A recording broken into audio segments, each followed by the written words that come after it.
ஹல்லேலூயா. ஆண்டவருடைய நாமம் மகிமைப்படுவதாக. இந்த நாளிலே உங்கள் மத்தியில் வந்து கர்த்தருடைய ஊழியத்தை செய்வதற்கு ஆண்டவர் அடியனுக்கு கொடுத்த இந்த நல்ல சந்தர்ப்பத்திற்காக தேவனை நன்றியோடு ஸ்தோத்திரிக்கிறேன். அடியனையும் அன்போடு அழைத்த போதகருக்கும் சபையாருக்கும் இயேசுவின் நாமத்தில் நன்றி உள்ளவனாக இருக்கிறேன். கர்த்தர் தாமே நம்ம ஒவ்வொருவரையும் ஆசீர்வதிப்பாராக. இன்றைக்கு மாலையிலேயும் கர்த்தருடைய ஆவியானவர் நம்ம மத்தியிலே இறங்கி பெரிய காரியங்களை செய்வாராக. அவருடைய நாமத்தை தேவன் இன்றைக்கு நம்ம மத்தியிலே கிருபையாக தேவன் மகிமைப்படுத்துவாராக. கர்த்தர் இந்த தேசத்திற்கு அடியனை எந்த நோக்கத்தோடு கொண்டு வந்தாரோ அந்த நோக்கத்தை கர்த்தர் நிறைவேற்றும்படி நான் ஜெபிக்கிறேன். நீங்கள் எல்லாரும் இன்றைக்கு ஆண்டுடைய வார்த்தையை கேட்கவும், இன்றைக்கு கர்த்தருடைய பிரசன்னத்தில் அவருடைய வசனத்தினால் திருப்தியாகவும் எல்லோரும் ஆயத்தமாக வந்திருக்கிறீங்க. நான் கர்த்தருக்குள்ளே நம்புகிறேன். உண்மை தானே? கர்த்தர் நல்லவர். கர்த்தர் உங்களை எல்லாரையும் ஆசீர்வதிப்பாராக. கர்த்தர் உங்களோடு இருந்து உங்களை கிருபையாய் தேவன் வழி நடத்துவாராக.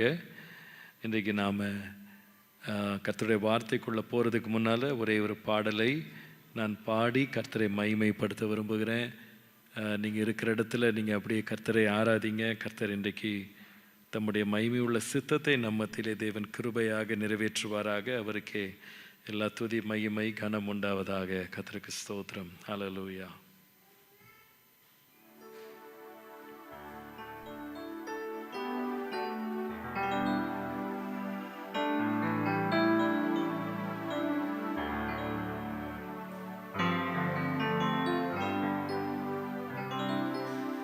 எனக்கு தெரிந்த ஒரு பாடலை பாடுவோம். ஸ்தோத்திரம் இயேசுநாதா, உமக்கென்றும் ஸ்தோத்திரம் இயேசுநாதா. ஸ்தோத்திரம் இயேசுநாதா, உமக்கென்றும் ஸ்தோத்திரம்.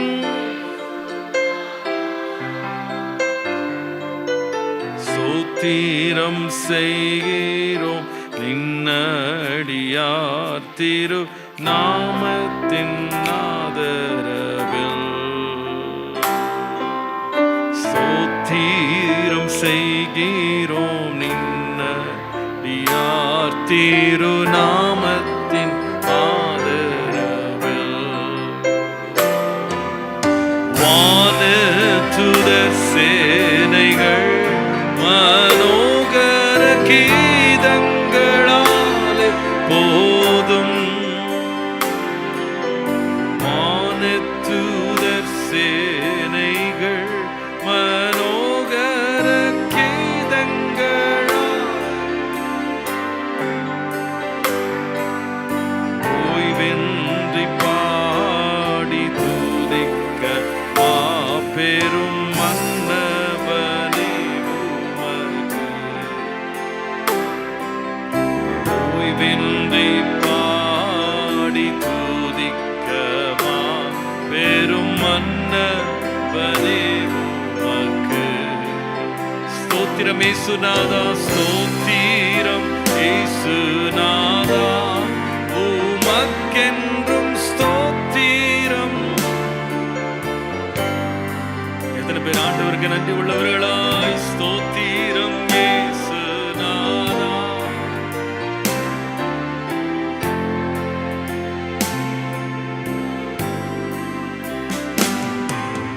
ஸ்தோத்திரம் செய்கிறோம் நின்ன.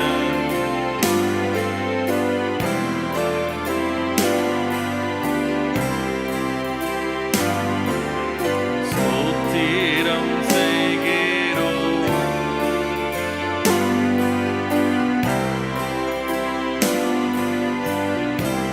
இன்றை தினமதிலும் பாடுவோம். இன்றை தினமதிலும் ஒருமித்து கூடவும் நாமத்தினால். இன்றை தினமதிலும்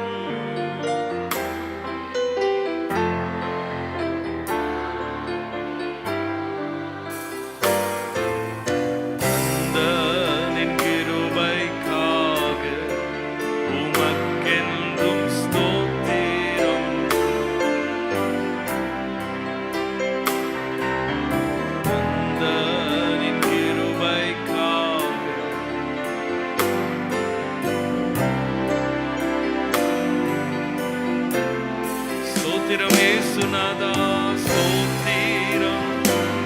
காலத்தின் நிறைவில் இருந்து உமக்கு நன்றியோடுமே நாங்கள் துதிக்கிறோம் ஆண்டவரே. உம்மை ஸ்தோத்திரிக்கிறோம். ஸ்தோத்திரம் இயேசுநாதா, உமக்கென்றும் ஸ்தோத்திரம் இயேசுநாதா. ஸ்தோத்திரம் செய்கிறோம் நின்னடியார் திருநாமத்தின். ஸ்தோத்திரம் செய்கிறோம், ஸ்தோத்திரம் செய்கிறோம்.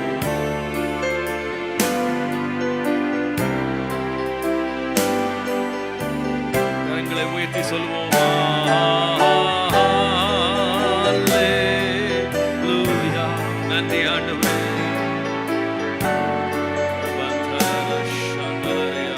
Glorify your holy name. நன்றி ஆண்டவரே.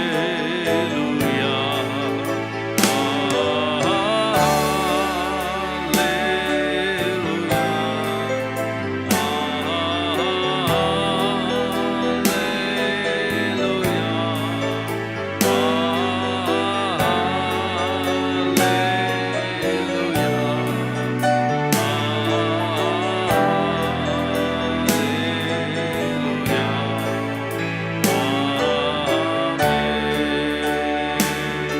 உம்முடைய பிரசன்னம் சொல்லுவோம். பிரசன்னம், பிரசன்னம், பிரசன்னம்.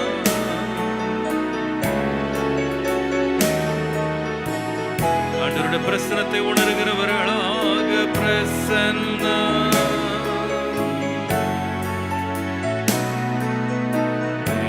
தேவ பிரசன்னம். இன்னும் உம்மை அறியணும் சொல்லுவோம். இன்னும் உம்மை அறியணுமே. இன்னும் உம்மை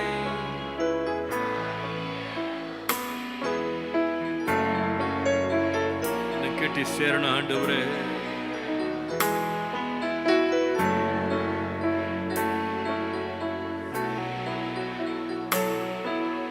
பிரசன்னம், பிரசன்னம், தேவ பிரசன்னம்.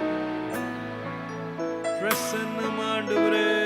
பிரசன்னம், பிரசன்னம், தேவ பிரசன்னம்.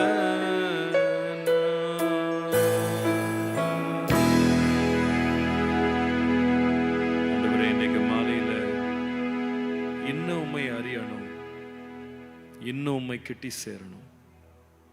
இன்றைக்கு கர்த்தருடைய ஆவியானவர் எங்கள் மத்தியிலே உம்முடைய தயவுள்ள சித்தத்தை நிறைவேற்றி இன்றைக்கு நாங்கள் கேட்க போகிற வார்த்தைகள் இன்னும் மண்டையில் எங்களை இழுக்கத்தக்கதாக உம்முடைய தயவுள்ள சித்தம் நிறைவேற எங்களை அர்ப்பணிக்கிறோம். இயேசுவின் நாமத்தில் பிதாவே, ஆமென்.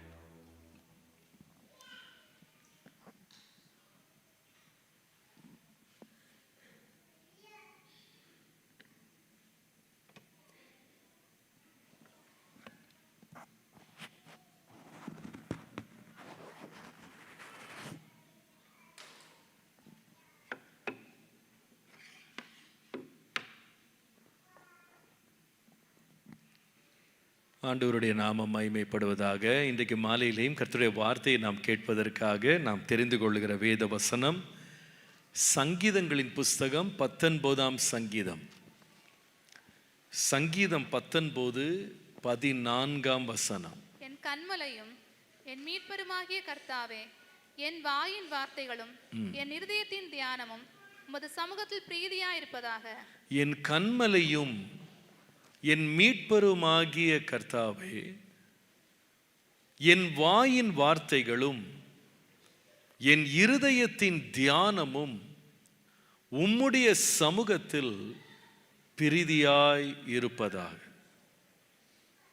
என் வாயின் வார்த்தைகளும் என் இருதயத்தின் தியானமும் உம்முடைய சமூகத்தில் பிரியமாய் இருப்பதாக. சங்கீதக்காரன் இங்கே நாம் தேவனுக்கு எப்படி பிரியமாய் இருப்பது என்பதை குறித்து பேசுகிறார். I think as a Christian we all have a choice. Who am I going to please in my life? என் வாழ்க்கையிலே யாரை நான் பிரியப்படுத்த விரும்புகிறேன்? யாருக்கு பிரியமா வாழ விரும்புகிறேன்? இங்கே சங்கீதக்காரன் சொல்லுகிறான், ஆண்டவரே, நான் பேசுகிற வார்த்தைகள், என் இருதயத்தின் தியானங்கள் உமது சன்னிதானத்திலே பிரியமா இருக்கணும், உமக்கு பிரியமா இருக்கணும். இன்றைக்கு நாம் ஒரு உலகத்தில் வாழ்கிறோம். இன்றைக்கு தேவனை பிரியப்படுத்த வேண்டும் என்ற எண்ணம் உலகத்தில் இல்லை. இன்றைக்கு எப்படி மற்றவர்களுக்கு பிரியமாய் வாழ்வது என்பதில் தான் ரொம்ப கவனமாக இருக்கிறாங்க. இன்றைக்கி ஒரு தனி மனிதனை எடுத்துக்கொள்ளுங்க. ஒவ்வொருவரும் எதில் ரொம்ப ஆர்வமாக இருக்கிறாங்கன்னா, தங்களை சுற்றி உள்ள மக்களுக்கு முன்பாக பிரியமாக இருக்கணும், யார் மனமும் புண்படாமல் வாழணும், எல்லாருக்கும் பிரியமாக வாழணும் அப்படின்னு இன்றைக்கு உலகமே அந்த ஒரு திசை வழியாக போகுது. இன்றைக்குள்ள அரசியல் உலகத்தை பாருங்களேன்.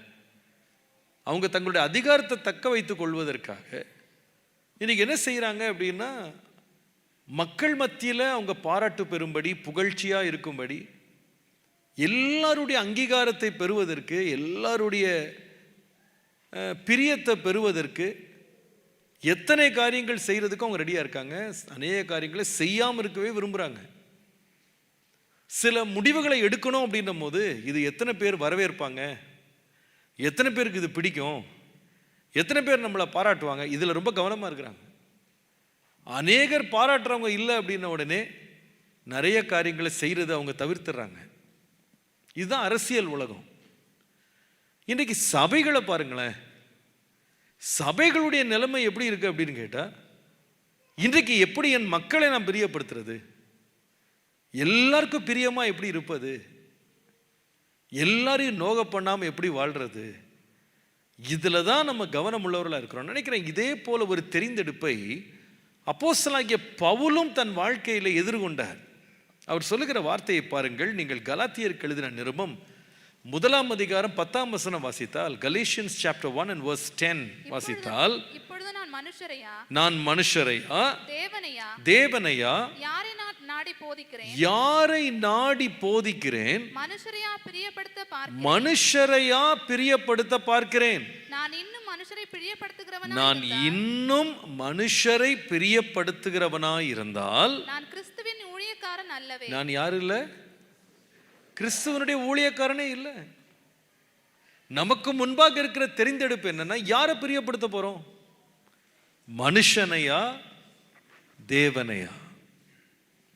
நம்முடைய வாழ்க்கையில் இந்த தெரிந்தெடுப்புல நம்ம ரொம்ப ஜாக்கிரதையோடு ஒரு முடிவு எடுக்கணும். அதனாலதான் யோசுவா வாக்குத்தத்தம் பண்ணப்பட்ட பூமிக்குள்ள ஜனங்கள் நுழைவதற்கு முன்பாக ஒரு கேள்வி கேட்கிறார். இன்றைக்கு தீர்மானம் பண்ணுங்க, யாரை சேவிக்க போறீங்க?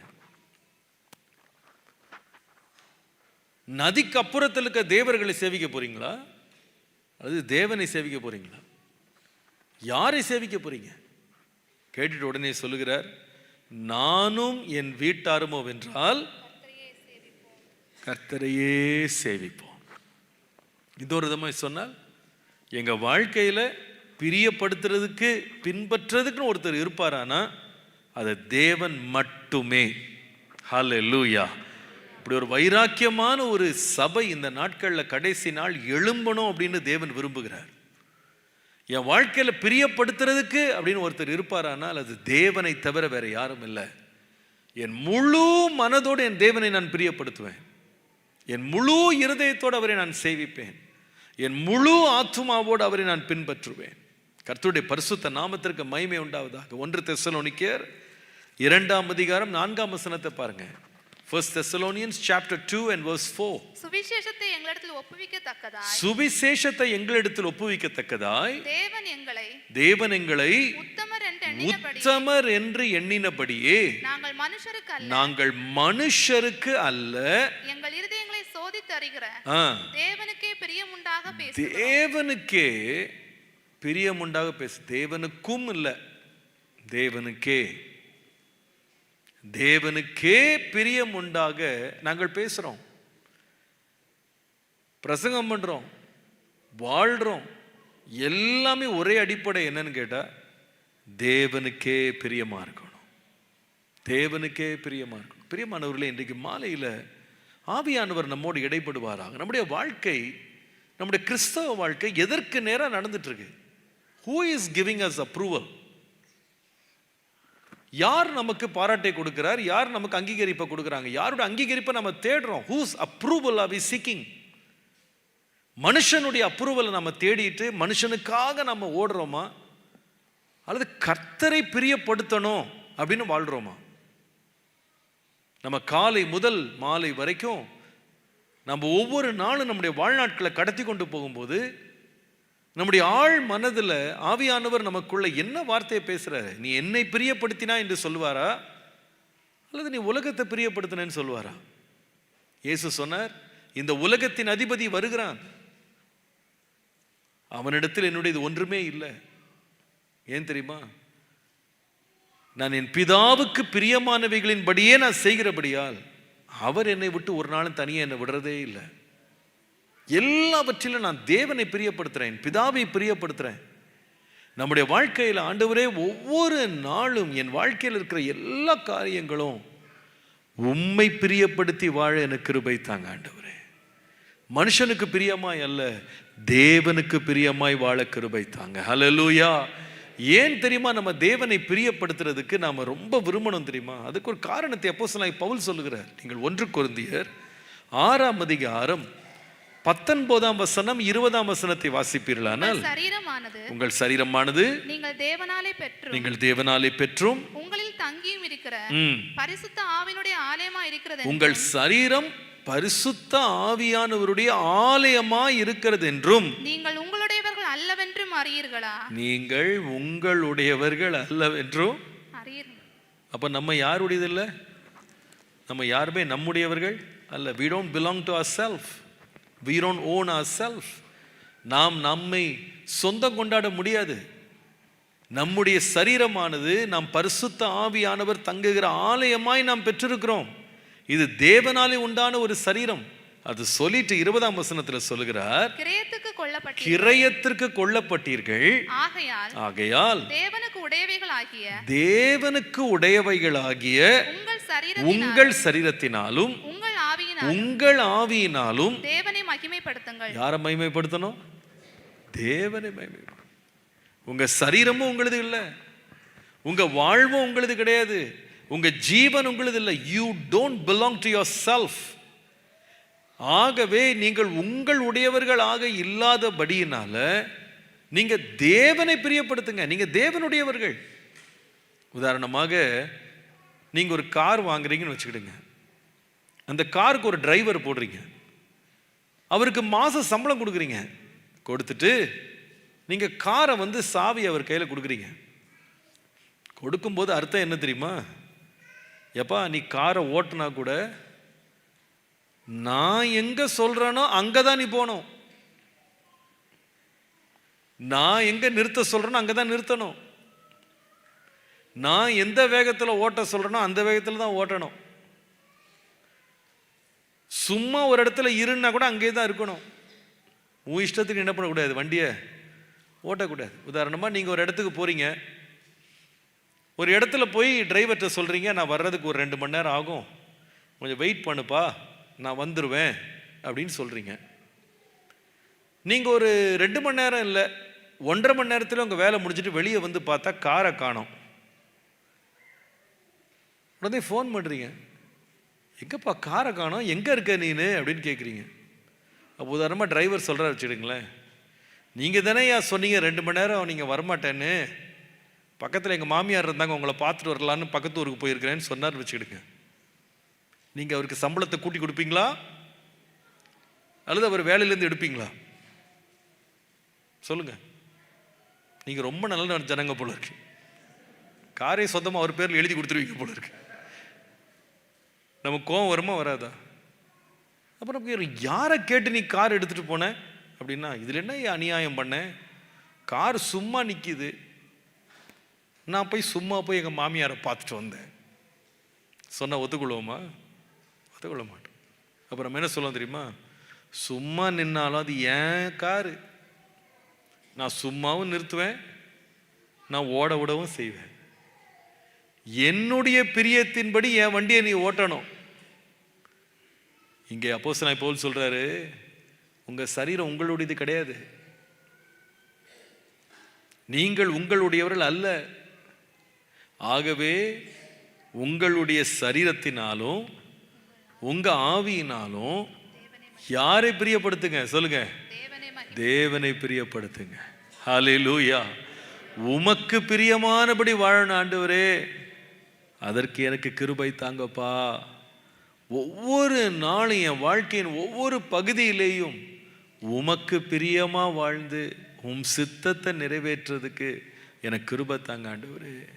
ஏனென்றால் நான் என்னுடையவன் அல்ல, உமக்கு பிரியமா வாழணும். ஒரு அருமையான பாடல் ஒன்று உண்டு, பாடல் ஒரு சரணத்தை பாடலாம். உமக்கு பிரியமானதை செய்ய எனக்கு கற்றுத்தாரும் தெய்வமே, உமக்கு பிரியமானதை செய்ய எனக்கு கற்றுத்தாரும் தெய்வமே.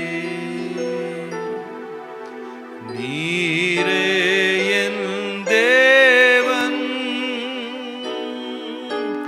உம் நல்ல பரிசுத்த ஆவியானவர் செம்மையான வழியிலே நடத்த வேண்டுமே, செம்மையான வழியிலே. மேகஸ்தம்பமே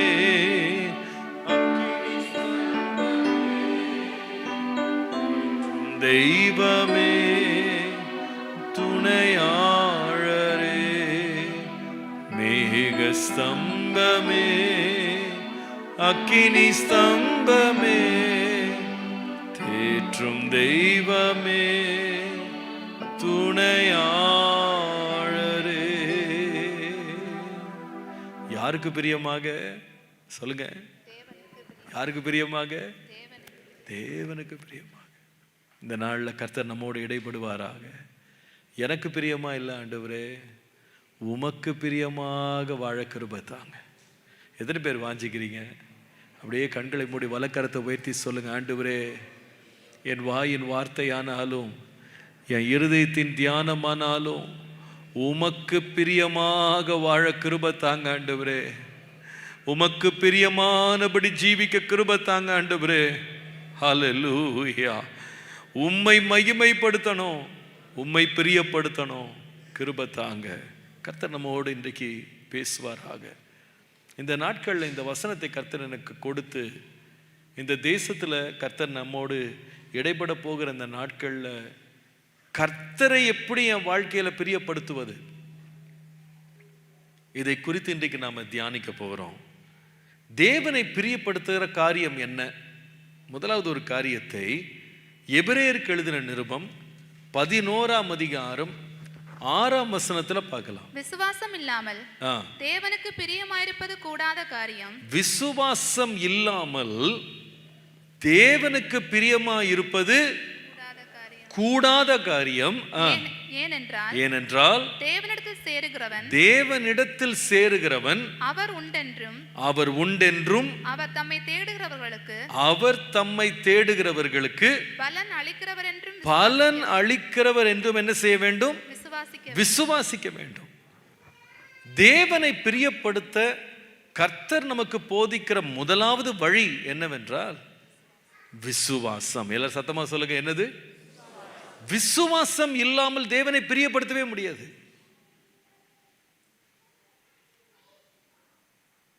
இன்றைக்கு இந்த விசுவாசத்தை குறித்து நம்ம கொஞ்சம் கற்றுக்கொள்ள போறோம். விசுவாசம் என்றால் என்ன? இந்த விசுவாசத்தை கொண்டு எப்படிப்பட்ட இந்த விசுவாசத்தை கொண்டு நாம் தேவனுக்கு எப்படி பிரியமாய் வாழ்வது என்பதை குறித்து இன்றைக்கு நாம் கர்த்தருடைய கிருபையினாலே நாம் இன்றைக்கு நம்ம கொஞ்சம் கற்றுக்கொள்ள போறோம். கர்த்தர் இன்றைக்கு நம்ம கிருபையாக போதிப்பாராக. விசுவாசம் என்றால் என்ன என்பதை வேதம் நமக்கு போதிக்கும் போது எபிரேயருக்கு எழுதின நிருபம் 11ஆம் அதிகாரம் 1ஆம் வசனம் நமக்கு ஒரு அடிப்படையான ஒரு டெஃபினிஷன் விசுவாசத்தை பற்றி நமக்கு சொல்லுகிறது. What is faith? The Bible defines it this way. So வாசிப்போம். விசுவாசமானது நம்பப்படுகிறவைகளுடைய உறுதியும் காணப்படாதவைகளுடைய நிச்சயமாய் இருக்கிறது. நல்ல கவனிக்கணும். அதுல விசுவாசம்னா என்ன அப்படின்னா நம்பப்படுகிறதின் உறுதி, காணப்படாதவைகளுடைய நிச்சயம். இப்போ இந்த வசனத்தை சரியா சில பேர் புரிந்து கொள்ளாதனால எதை நம்பினாலும் அது விசுவாசம், பார்க்காத எதையும் நம்ம உறுதியா நம்ம சொல்றதுனால விசுவாசம் சொல்லி ஒரு ஜெனரலைஸ் பண்ணிட்டாங்க. இன்னைக்கு விசுவாசம் அப்படின்றத எல்லாத்துக்கும் அவங்க யூஸ் பண்றாங்க. இன்னைக்கு நிறைய பேர் விசுவாசத்தை எல்லாத்துக்குமே, அதாவது தங்க தனிப்பட்ட வாழ்க்கையில் அவங்க நினைச்சது, அவங்க சாதிக்கணும்னு நினைச்சது, அவங்க விரும்பினது, அவங்க ஆசைப்பட்டது எல்லாத்துக்குமே அவங்க விசுவாசம் தான். ஆனா வேதம் விசுவாசம் இல்லாமல் தேவனுக்கு பிரியமா இருப்பது கூடாத காரியம் சொல்லும்போது எந்த விசுவாசத்தை பற்றி பேசுகிறது என்பதை பற்றி அநேகர் புரிந்து கொள்றதில்லை. இன்னைக்கு நாம் அதை பற்றி கொஞ்சம் கற்றுக்கொள்ள போறோம். ஏனென்றால் விசுவாசம் என்பது நம்முடைய தனிப்பட்ட ஆசைகளை பற்றியது அல்ல, அது தேவனை பற்றியது என்பதை நம்ம விளங்கிக் கொள்ளணும். இன்னைக்கு நாம் இதை கொஞ்சம் கொஞ்சமா படிக்க போறோம். இன்னைக்கு விசுவாசத்தின் வாயிலாக தேவனை எப்படி பிரியப்படுத்துவது, இந்த விசுவாசம் மூலமாக தேவனை பிரியப்படுத்த வேண்டுமானால் முதலாவது ஒரு காரியத்தை நம்ம விளங்கிக் கொள்ளணும். ரோமருக்கு எழுதின நிருபம் 10ஆம் அதிகாரம் 17ஆம் வசனம். Romans chapter 10 and verse 17. ஆதலால் விசுவாசம் கேள்வியினாலே வரும், விசுவாசம் கேள்வியினாலே வரும், கேள்வி தேவனுடைய வசனத்தினாலே வரும், தேவனுடைய வசனத்தினாலே வரும். விசுவாசம் என்பது நாம பேசுற வசனத்துல இல்ல, தேவ வசனத்தினால. விசுவாசம் எப்படி உண்டாகும் எழுதணும்னா எழுதிக்கொள்ளுங்க. Number 1, faith sprouts from the seed of God's word. தேவனுடைய வசனமாகிய விதையிலிருந்து முளைத்து எழும்புவதுதான் உண்மையான விசுவாசம். இதை நான் திரும்ப சொல்ல விரும்புகிறேன். தேவனுடைய வசனமாகிய விதையிலிருந்து முளைத்து எழும்புவதுதான் தேவன் அங்கீகரிக்கிற விசுவாசம். விசுவாசம் என்பது நம்ம மனசுலேருந்து எழும்புற ஆசையிலிருந்து வர்றதில்லை. இன்றைக்கு ஒரு உபதேசம் இருக்கு இந்த உலகத்தில். இந்த உபதேசம் நமக்கு என்ன சொல்லுகிறது என்று சொன்னால், இது விசுவாச பிரசங்கியார்கள் என்று ஒரு கூட்டம் இருக்காங்க. ஸோ அவங்க ஃபெய்த் ப்ரீச்சர்ஸ். ஸோ அவங்க நமக்கு என்ன போதிக்கிறாங்க அப்படின்னா, ஆண்டவர் உங்களுக்கு ஒரு பிளாங்க் செக் கொடுத்துருக்காரு, நீங்கள் என்ன வேணாலும் எழுதலாம், நீங்கள் என்ன கேட்டாலும் ஆண்டவர் உங்களுக்கு கொடுத்துருவாரு. ஸோ ஆண்டவர் ஏற்கனவே சைன் போட்டு செக்கை கையில் கொடுத்துட்டாரு. உங்கள் விசுவாச அளவில் நீங்கள் எதை வேணால் எழுதலாம், எதை வேணாலும் கேட்கலாம், எதை வேணாலும் நீங்கள் ஜெபிக்கலாம், உங்களுக்கு நடந்துரும் அப்படின்னு சொல்கிறது. ஸோ இதில் இந்த தியாலஜி அல்லது இந்த டீச்சிங் இந்த டாக்டர் என்ன நமக்கு சொல்லுது அப்படின்னா, you name it and you claim it. உங்க வாயினால நீங்க எதை அறிக்கை பண்றீங்களோ அது உங்களுக்கு நடந்துரும். உங்க வாயினால எதை அறிக்கை பண்றீங்களோ உங்களுக்கு நடந்துரும். ஏன்னா உங்க வாயில அவ்வளவு வல்லமை இருக்கு. நீங்க மனசுல ஒண்ணு விரும்பிட்டீங்க, அதை வாயினால் அறிக்கை பண்ணுங்க, உங்களுக்கு கிடைச்சிரும். இதுவா வேதம் நமக்கு போதிக்கிறது? அதனால சில பேர் என்ன சொல்றாங்க, நீங்க ஒரு விலையேற பெற்ற ஒரு நல்ல விலை உயர்ந்த ஒரு காரை பார்க்குறீங்க, அந்த கார் உங்களுக்கு பிடிச்சிருச்சு அப்படின்னா அது மேல கை வச்சு இயேசுவின் நாமத்தினால இதை நான் சுதந்திரித்துக் கொள்கிறேன் என்று நீங்க சொல்லுங்க, உங்களுக்கு வந்துடும் அந்த காரு. இது மாதிரி பிரசங்கம் பண்றாங்க. இதை நம்பி நிறைய பேர் name it and claim it. நான் வாயை திறந்து அறிக்கை பண்ணேன், அது எனக்கு கிடைச்சிரும், நான் நம்பிட்டேன் எனக்கு கிடைச்சிரும் அப்படின்னு சொல்றவங்க ஏராளமான பேர் இருக்காங்க. எனக்கு அறிமுகமான ஒருத்தர் இருக்கிறாரு சென்னையில், நல்ல மனிதன். ஆனால் அவர் இந்த டீச்சிங்குள்ளே போனார்.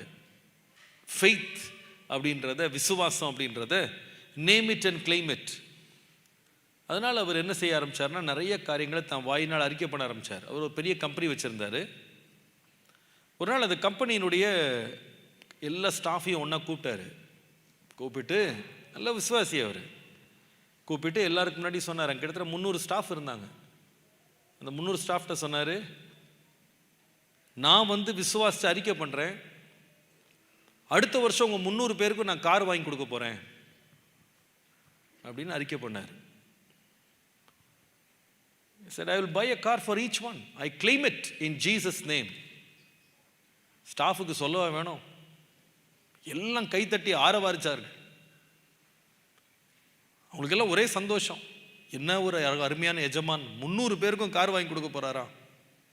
இனிமேல் நீங்கள் யாருமே பஸ்ஸில் வர வேணாம், நீங்களாம் இனிமேல் காரில் தான் வரப்போறீங்க, நான் கிளைம் பண்ணுறேன், நான் விசுவாசிக்கிறேன், இது நடக்கும் அப்படின்னாரு. அது சொல்லி கிட்டத்தட்ட 20 வருஷம் ஆச்சு, யாருக்கும் கார் வந்த பாடு இல்லை. ஆனால் நடந்தது என்னன்னு கேட்டிங்கன்னா, அவரே அந்த கம்பெனிலேருந்து தூக்கி எறியப்பட்டார். அவருடைய சொந்த குடும்பம் அவருக்கு பைத்தியம் பிடித்தது என்று சொல்லி அவருடைய எல்லா பொறுப்புகள்லேருந்து அவரை எடுத்துட்டு அவரை ஒன்றுமில்லாமல் இன்னைக்கு உட்கார வச்சுருக்காங்க.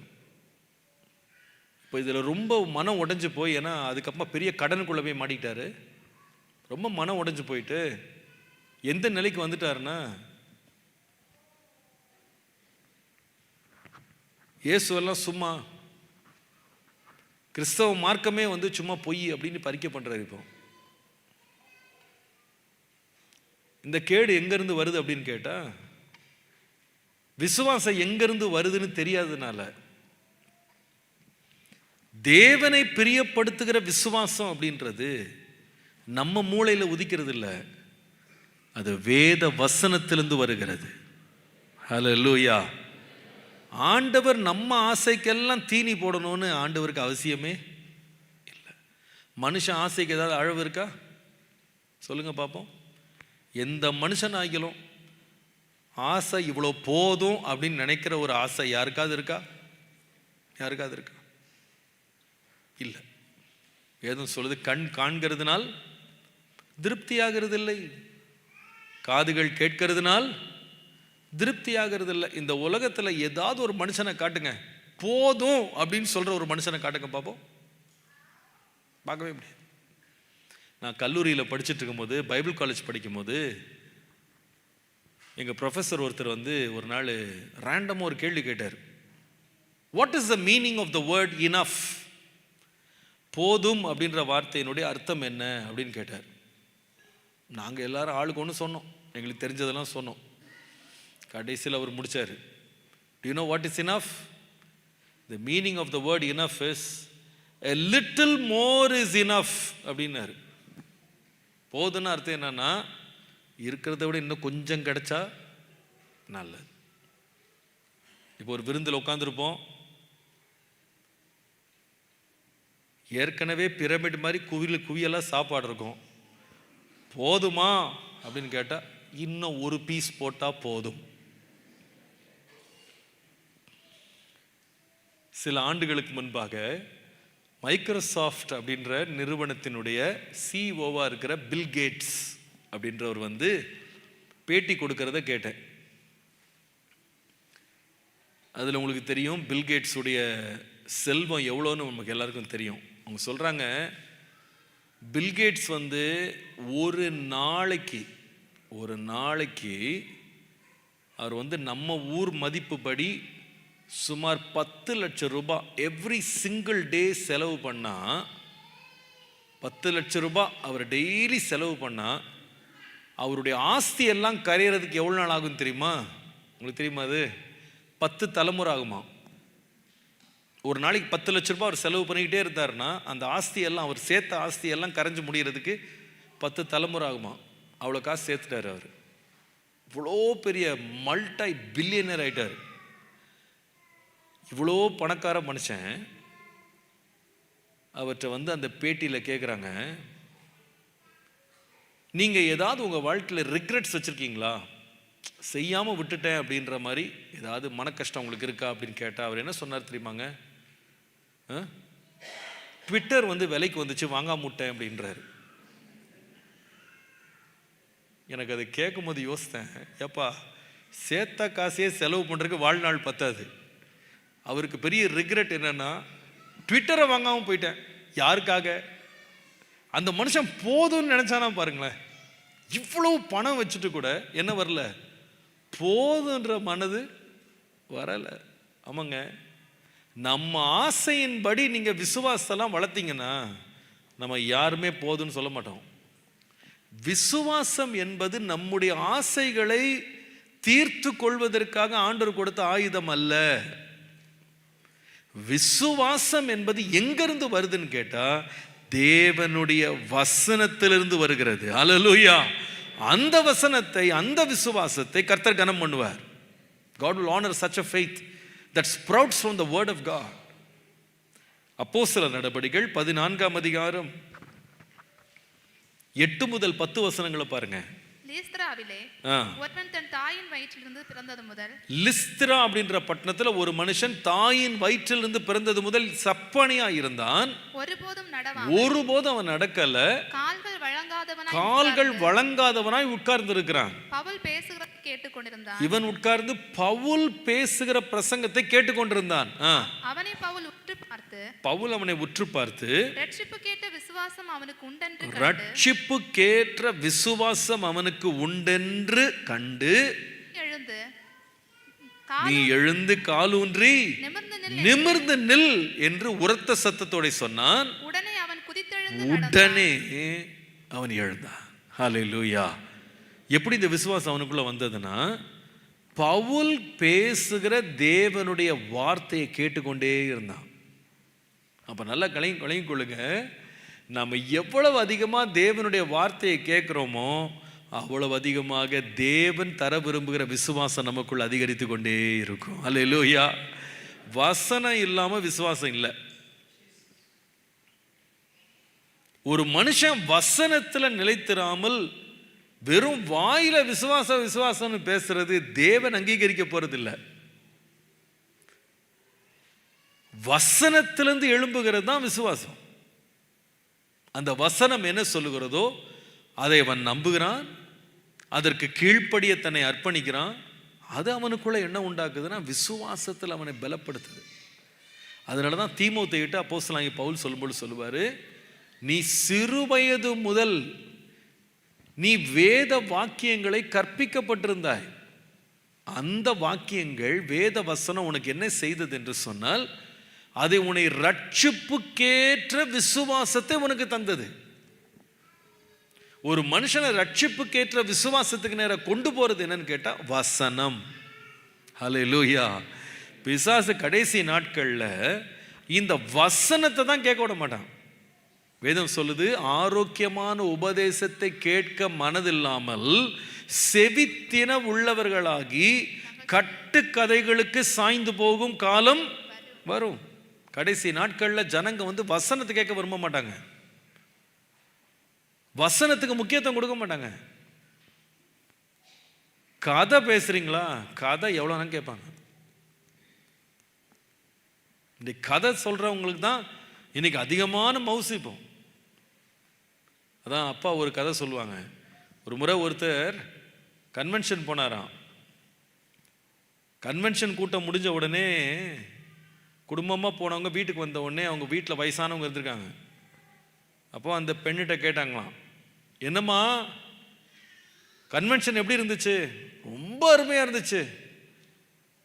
யார் பிரசங்கம் பண்ணா? இன்னார் பிரசங்கம். எப்படி பிரசங்கம் பண்ணாங்க? ஐயோ அவ்வளோ அருமையாக பிரசங்கம் பண்ணாங்க. அப்போ அந்த ரெண்டு பேரும் வயசானவங்க கேட்டாங்களாம், என்ன பிரசங்கம் பண்ணாங்க? அதை எப்படி சொல்லுவேன்?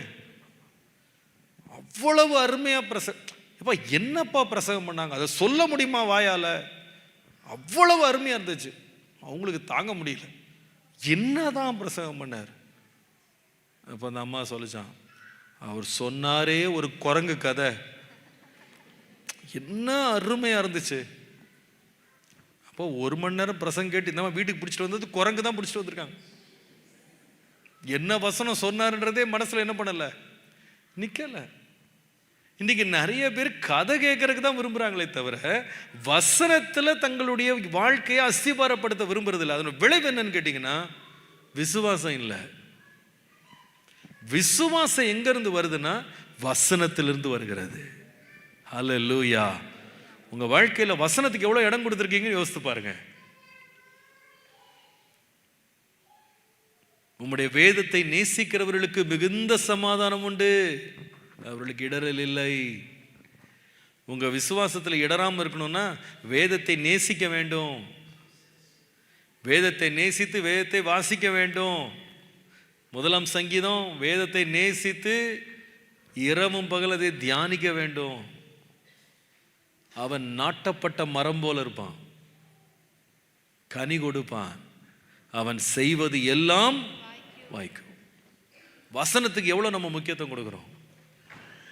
நம்ம வீடுகள்லாம் முன்னால் பழைய வீடுகள்லாம் நீங்கள் போனீங்கன்னா உங்களுக்கு தெரியும், அந்த வீட்டுக்குள்ள ஒரு ஸ்டிக்கர் ஒட்டியிருப்பாங்க. என்ன ஸ்டிக்கர்? இன்றைக்கு வேத புஸ்தகம் வாசித்தாயா ஒட்டியிருப்பாங்களா இல்லையா? பழைய வீட்டலாம் have you read your Bible today அப்படின்னு வசனம் ஒட்டியிருப்பாங்க. அந்த வசனம், அந்த ஸ்டிக்கர் திரும்ப வந்தால் நல்லாயிருக்கும். இன்றைக்கி நிறைய பேர் அதிகபட்சம் பைபிள் படிக்கிறது என்னன்னு கேட்டிங்கன்னா, வாட்ஸ்அப்பில் யாரோ ஒருத்தர் அனுப்பின தலையும் இல்லாத வாலும் இல்லாத ஒரு வசனம், அந்த ஒரு சின்ன துண்டை வாசித்துட்டு ஸ்நாக்ஸ் மாதிரி சாப்பிட்டு போகிறாங்க வசனத்தை. சில கடைகள்லாம் போனால் நிறைய சமைச்சு வச்சுருப்பாங்க, வச்சுட்டு சைடில் வந்து சாம்பிள்னு வச்சுருப்பாங்க. அதில் சும்மா ஒரு ஸ்பூன் வச்சுருப்பாங்க, சின்னதாக சாப்பிட்டுக்கலாம். ஐஸ்கிரீம் கடைக்கெல்லாம் போனீங்கன்னா இங்கே கொடுப்பாங்கன்னு நினைக்கிறேன் இல்லையா? சாம்பிள் வச்சுருப்பாங்க, ஒரு சின்ன ஸ்பூன். ரொம்ப அழுத்தினீங்கன்னா ஸ்பூனே உடஞ்சிடும். சும்மா கொஞ்சம் போல் எடுத்து நாக்கில் வச்சு அது எப்படி இருக்குன்னு டேஸ்ட் பார்க்கலாம். நீங்கள் நிறைய பேர் பைபிளை கூட இப்படி தான் வச்சு பார்த்துட்டு இருக்காங்க. இந்த ஒரு சின்ன இந்த கேலண்டரில் போட்டிருக்கும் பாருங்கள், தலையும் இல்லாமல் கால் இல்லாமல் ஒரு வசனம், சின்னோண்டா இருக்கும், 4 வார்த்தையில் முடிஞ்சிடும் அந்த வசனம். அதுதான் அவங்க டெய்லி மன்னா. எல்லாம் சாம்பிள் தான் பண்ணுறாங்க. வேத வசனம் எவ்வளோங்க இன்னைக்கு நம்ம வாழ்க்கையில் இருக்கு. வேத வசனத்துக்கு முக்கியத்துவம் கொடுத்து பாருங்க, உங்க விசுவாசம் வளருதா இல்லையா பாருங்க. ஹல்லேலூயா. அந்த வேத வசனத்தினால் வருகிற விசுவாசம் நம்முடைய வாழ்க்கையில தேவனுக்கு பிரியமானதாய் மாறும். எங்க சபையில இந்த வேத வசனம் வாசிக்கிறதுக்கு ரொம்ப முக்கியத்துவம் கொடுப்பேன் நான். கோவிட் நேரத்தில் ஆலயங்களெல்லாம் மூடப்பட்ட நேரத்தில் 40 நாளுக்குள்ள வேதத்தை வாசிக்கணும் அப்படின்னு ஒரு சேலஞ்சு வைத்தேன். ஏன்னா வீட்டிலலாம் சும்மா தான் இருக்காங்க. 40 நாளில் பைபிள் வாசிக்கணும் அப்படின்னு சொல்லி நானும் காலையில் 6லேருந்து 7 மணிக்கு உட்கார்ந்து வேதத்தின் எல்லா புஸ்தகங்கள் 66 புஸ்தகத்தினுடைய ஓவர் வியூ காலையில் 1 மணி நேரம் கொடுத்து ஒரே நாளில் ஆதி ஆகமம் வாசித்து முடிச்சிடணும். அப்போ ஆதி ஆகமத்தை பற்றி காலையில் 1 மணி நேரம், ஆதி ஆகமம்னா என்ன, அதில் புஸ்தகத்தை பற்றி இன்னும் இருக்குது அது யூடியூப்பில். ஸோ எவ்ரி சிங்கிள் டே ஒரு நாளைக்கு 50 அதிகாரம் சராசரியாக வாசிக்கிற மாதிரி ஒரு பிளானர் போட்டு வாசிக்க சொன்னேன். எங்கள் சபையில் ஒரு 7500 பேர் வாசித்தாங்க. வாசித்து சர்டிஃபிகேட் வாங்கிட்டாங்க எல்லாரும். ஆன்லைனில் நிறைய பேர் வாசித்தாங்க, அவங்களும் சர்டிஃபிகேட் அப்ளை பண்ணி வாங்கிட்டாங்க. அதில் என்னை ரொம்ப ஆச்சரியப்படுத்தினது யாருன்னா, 2 பேர் வெளியூர்லேருந்து சர்டிஃபிகேட் வேண்டும்னு சொல்லி எழுதியிருந்தாங்க. இதில் விசேஷம் என்னன்னா, இந்த 2 பேரும் பிறவி குருடர்கள். 40 டேஸில் பைபிள் வாசித்து முடிச்சிருக்காங்க. எப்படி வாசித்தாங்கன்னு கேட்டால், பிரெயிலில் கையால் தடவியே வாசித்து முடிச்சிருக்காங்க 40 நாளில். எனக்கு ஆச்சரியம் தாங்க முடியல. அப்போ ஒரு கண் தெரியாத குருடனே வேதத்தை வாசிக்கிறதுக்கு அவனுக்கு முடியும் அப்படின்னா, நல்ல கண்ணொளியோடு இருக்கிறக்க நம்ம எல்லாரும் வாசிக்க முடியுமா முடியாதா? என்னங்க சொல்லுங்க. ஆமே, கண்டிப்பாக வாசிக்க முடியும். வாசிங்க, அதை நேசிங்க. வசனத்தை உங்கள் இருதயத்தில் நிரப்பீங்களானா அது உங்களிருந்து என்ன முளைப்பிக்கும்னா விசுவாசத்தை முளைப்பிக்கும். ஹல்லேலூயா. அந்த விசுவாசம் தேவனுக்கு பிரியமாக இருக்கும். தேவனுக்கு பிரியமாக இருக்கும். கர்த்தரை பிரியப்படுத்துகிற விசுவாசம் எங்கிருந்து வரணும் அப்படின்னு கேட்டால் வேத வசனத்திலிருந்து வர வேண்டும். அது தேவனுக்கு பிரியமானது. கர்த்தருடைய நாமத்திற்கு மகிமை உண்டாவதாக. நம்முடைய வாழ்க்கையில் பெரிய அதிசயங்களை காணப்படணும். தேவனுடைய வார்த்தையின் பேரில் நீங்கள் வைத்த ஆழமான விசுவாசம் உங்களுக்குள்ள பெரிய அதிசயங்கள், அற்புதங்கள், தேவன் உங்கள் வாழ்க்கையிலே திறக்கிற வாசல்கள் உங்களுக்கு ஆச்சரியமாக இருக்கும். ஆண்டவரே, அந்த வசனத்தின் பேரில் வாஞ்சையாக உம்மை தொடர்ந்து தேட, உம்மை பின்பற்ற எனக்கு கிருபை தாங்க ஆண்டவரே. உம் வசனம் எனக்கு உணவாகும், உடலுக்கெல்லாம் அது மருந்தாகும். இரவும் பகலுமையா உந்தன் வசனம் தியானிக்கிறேன். என் உயிரான உயிரான உயிரான இயேசு, என் உயிரான உயிரான உயிரான இயேசு, என் உயிரான இயேசு, என் உயிரோடு கலந்தீர். என் உயிரே நான் உம்மை துதிப்பேன். என் உயிரே நான் உம்மை துதிப்பேன். ஹல்லேலூயா. முதலாவது, தேவனை பிரியப்படுத்த விசுவாசம் எங்கிருந்து வருது? எந்த விசுவாசம் தேவனால் அங்கீகரிக்கப்படும் அப்படின்னா, வசனத்திலிருந்து எழும்புகிற விசுவாசம். விசுவாசம் வர வேண்டிய வழி என்ன? கேள்வியினாலே வரும். அந்த கேள்வி தேவனுடைய வசனத்தினாலே வரும். ரெண்டாவது, தேவனை பிரியப்படுத்துகிற விசுவாசம் நமக்குள்ளே வர வேண்டுமானா எப்படிப்பட்ட விசுவாசத்தை கர்த்தர் அங்கீகரிக்க இதில் பிரியப்படுகிறார்? தயவு செய்து வாசியுங்கள். யாக்கோபின் நிருபம் 2ஆம் அதிகாரம், the epistle according to James chapter 2, 19 20 வசனங்கள், verse 19 to 20 வாசிக்கலாம். தேவன் ஒருவர் உண்டென்று விசுவாசிக்கிறாய். தேவன் ஒருவர் உண்டென்று விசுவாசிக்கிறாய். அப்படி செய்கிறது நல்லதுதான். அப்படி செய்கிறது நல்லதுதான். பிசாசுகளும் விசுவாசித்து நடுங்குகின்றன. பிசாசுகளும் விசுவாசித்து நடுங்குகின்றன. விசுவாசித்து நடுங்குகின்றன. இது என்ன? இது புதுசா இருக்கு. இவ்வளோ நேரம் தேவனுக்கு பிரியமான விசுவாசம் விசுவாசம் நம்ம பேசிட்டு இருக்கோம். நம்ம விசுவாசிக்கணும்னு தீர்மானிக்கலான்னு பார்த்தா நமக்கு முன்னால் ஒரு சீனியர் விசுவாசி ஒருத்தர் இருக்காரு. அவர் யாரு? பிசாசம். நம்மெல்லாம் பெருமையாக சொல்கிறோம், நாங்கள் 40 வருஷம் விசுவாசி, 50 வருஷம் விசுவாசி, அப்படிதான் நம்ம பேசிக்கிட்டு இருக்கோம். ஆனால் ஒருத்தர் 4000 வருஷமாக விசுவாசியாக இருக்கார், 6000 வருஷமாக இருக்கார், என்ன தெரியல. அவர் உண்டாக்கப்பட்ட நாள்லேருந்து அவர் தேவனை விசுவாசிக்கிறாராம். வேதம் அப்படி தான் சொல்லுது, நான் சொல்லலை, வேதம் சொல்லுது.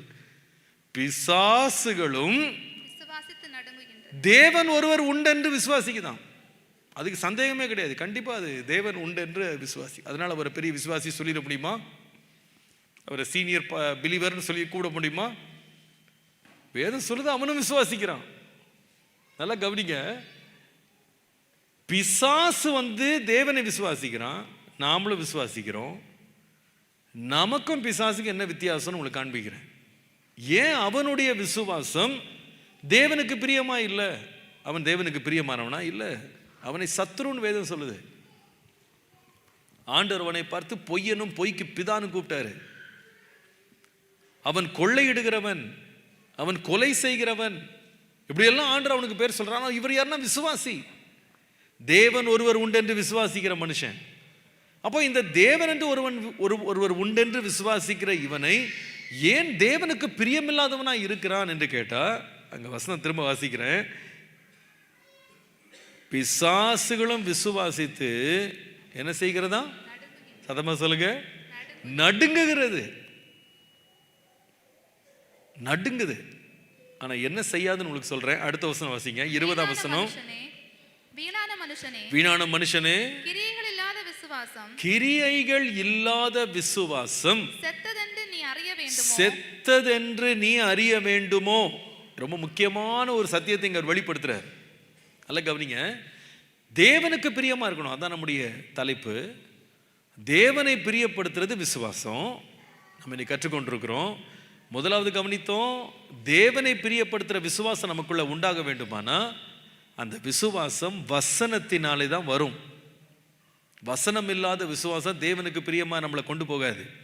நம்பர் 1. ரெண்டாவது ரொம்ப முக்கியமாக கண்டுபிடிக்க வேண்டிய ஒரு சத்தியம் என்ன தெரியுமா? தேவனை பிரியப்படுத்துகிற ஒரு விசுவாசம் ஒன்று இருக்குமானா that faith will spread into works. தேவனை பிரியப்படுத்துகிற எந்த விசுவாசமும் கிரியைகளினாலே வெளிப்படும். நான் விசுவாசிக்கிறேன் விசுவாசிக்கிறேன் விசுவாசிக்கிறேன்னு சொல்லிட்டு இருக்கிறதுனால தேவனை பிரியப்படுத்த முடியாது. ஏன்னா யாக்கோபு சொல்றாரு, அப்பா நீ மட்டும் சொல்லப்பா, பிசாசு கூட சொல்றான் நான் விசுவாசிக்கிறேன்னு சொல்றான். ஆனா அவன் விசுவாசம் எதோட நின்றோம்னா, தேவன் ஒருவர் உண்டென்று விசுவாசித்து நடுங்குவானே தவிர அவர் வார்த்தைக்கு ஒன்று கூட அவன் கீழ்ப்படிய மாட்டான். சொல்லிட்டு சொல்றாரு, கிரியைகளிலே இல்லாத விசுவாசம் செத்தது. எல்லாரும் சொல்லுங்க, கிரியை இல்லாத விசுவாசம் செத்தது. இது எப்படி இருக்கு அப்படின்னா, விசுவாசத்தினால வல்லமை இருக்கா அப்படின்னு கேட்டால் கண்டிப்பா இருக்கு. விசுவாசம் ரொம்ப வல்லமை உள்ளது, ஹை பொட்டன்ட், அது ஹை பொட்டன்ஷியல். விசுவாசத்தினால நம்ம ரட்சிக்கப்பட முடியும், விசுவாசத்தினால மலைகளை பெயர்க்க முடியும், விசுவாசத்தினால உலகத்தை ஜெயிக்க முடியும், விசுவாசிக்கிறவனால் எல்லாம் கூடும். இந்த வசனம் நமக்கு தெரியும். அவ்வளோ வல்லமை உள்ளது விசுவாசம், ஹை பொட்டென்ஷியல். அது நமக்குள்ள அவ்வளோ கிரியை செய்யக்கூடிய வல்லமை விசுவாசத்திற்கு உண்டு. ஆனால் நல்ல கவனிங்க, இந்த விசுவாசத்தை நம்ம கிரியைக்குள்ள கொண்டு போகலன்னா எவ்வளோ வல்லமையான விசுவாசம் நமக்குள்ள இருந்தாலும் செத்து போயிடும் அது. அல்லது இன்னொரு விதமாய் சொன்னால் அது பலனற்றதாய் மாறும். இதை இப்படி நான் விளக்க முடியும். நம்ம ஒரு பாட்டில் ஃபுல்லாக நல்ல தானியம் அல்லது விதைகளை நம்ம வாங்கி நம்ம கொண்டு போய் ஷெல்ஃபில் வச்சுட்டு அந்த பாட்டிலை அடுத்த ஒரு 1000 வருஷம் நீங்கள் அந்த விதைகளை அந்த பாட்டிலுக்குள்ளே போட்டு வச்சுருந்தீங்கன்னா அந்த விதையினால எந்த பிரயோஜனமும் கிடையாது. ஆனால் அதே விதையை நீங்கள் எடுத்துகிட்டு போய் நிலத்தில் ஒரே ஒரு விதையை விதைச்சா கூட அது பல 100 ஆண்டுகளுக்கு கனி கொடுக்கிற ஒரு மரமாக மாற முடியும்.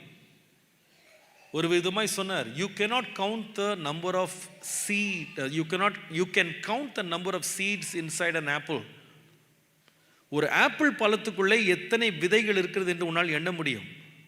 But you can never count the number of apples that can come out of every single apple seed. ஒரே ஒரு ஆப்பிள் விதைக்குள்ளிருந்து எத்தனை ஆப்பிள்கள் வர முடியும் அப்படின்றத உன்னால் எண்ண முடியாதுன்னு சொன்னார். ஒரு ஆப்பிளுக்குள்ள 2 விதம் 3 விதம் இருக்குன்னு எண்ணிடலாம், ஒவ்வொரு விதைக்குள்ளேயும் எத்தனை ஆப்பிள் வர முடியும்னு எண்ண முடியாது. விசுவாசன்றது விதை மாதிரி மிகுந்த வல்லமை உள்ளது. அது மலைகளை பேர்த்து தூக்கி கவிழ்த்து போட்டுரும், அவ்வளோ வல்லமை இருக்கு. ஆனால் அந்த விசுவாசத்தை நீங்கள் விதைக்கிற வரைக்கும் அதுலேருந்து பலன் வராது. அதுதான் யாக்கோபு சொல்றாரு, அப்பா நீ தேவனை விசுவாசிக்கிற, நல்லதுதான், பிசாசும் விசுவாசிக்கிறான், ஆனால் நடுங்குவான், அதுக்கு மேலே அவன் செய்ய மாட்டான் எதுவும். நீ என்ன செய்யணும்னா அந்த விசுவாசத்தை கிரியைக்குள்ள கொண்டு வரணும். இன்னொரு விதமாய் சொன்னால், தேவ வசனத்தை கேட்குறேன், எனக்குள்ள விசுவாசம் உண்டாகிறது, அந்த விசுவாசம் என்னை எங்க நடத்தணும் அப்படின்னு கேட்டா கீழ்ப்படிதலுக்கு நேராய் நடத்த வேண்டும். ஹல்லேலூயா. கீழ்ப்படியாம நம்ம இருப்போமானா எவ்வளவு சிறந்த வசனத்தை நம்ம கேட்கலாம், எவ்வளவு நேரம் உட்காந்து பைபிள் படிக்கலாம், எவ்வளவு நேரம் உட்காந்து தியானிக்கலாம்.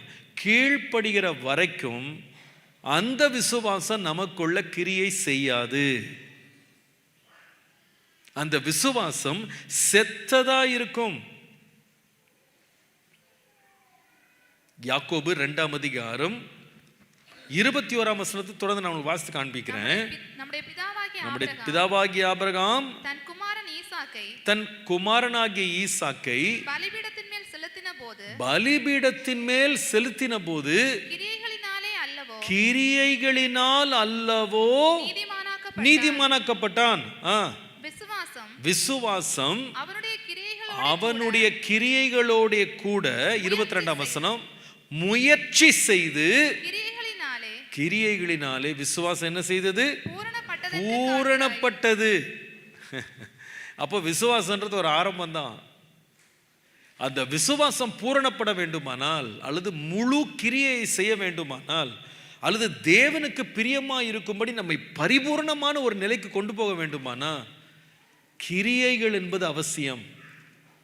இன்னைக்கு நிறைய பேர் வாயினால மட்டும் விசுவாசம் விசுவாசம் விசுவாசம் விசுவாசம்னு பேசுறாங்க. ஆனா அந்த விசுவாசத்தை கொடுத்த வசனத்தை செய்வதை குறித்து அவங்களுக்கு அவ்வளோ இன்ட்ரெஸ்ட் இல்லை. எல்லாத்தையும் கிளைம் பண்ணி பெற்றுக்கொள்ளலாம்னு நினைக்கிறாங்க. இல்லை, நமக்கு விசுவாசத்தை கொடுக்கிறது வசனம், அந்த வசனத்துக்கு நாம கீழ்ப்படுகிற வரைக்கும் அது பலன் செய்யாது. அதை தான் நீங்கள் 26ஆம் வசனத்தில் வாசிக்கும் போது, ஆவி இல்லாத சரீரம் செத்ததா இருக்கிறது போல கிரியைகள் இல்லாத விசுவாசமும் இருக்கிறது. எவ்வளவு இதுக்கு மேல விளக்க வேண்டிய அவசியம் இல்லை நினைக்கிறேன். சரீரம் இருக்கு, அந்த சரீரத்திற்குள்ள உயிர் இல்லை அப்படின்னா அந்த சரீரம் செத்து போயிடும். அதே போல விசுவாசம் இருக்கு, ஆனா கிரியை இல்லை அப்படின்னா அந்த விசுவாசம் என்ன ஆயிடும்? செத்து போயிடும். நம்முடைய விசுவாசம் செத்த விசுவாசமா உயிரோடு இருக்கிற விசுவாசமா நம்ம கேட்கணும். இன்னைக்கு நம்ம வசனம் கேட்கிறோம், ஆண்டவர் நமக்கு உணர்த்துகிற காரியங்கள் நமக்கு புரியுது, ஐயோ அது நம்ம செய்யணும் விசுவாசிக்கணும்ன்ற தூண்டுது உள்ள.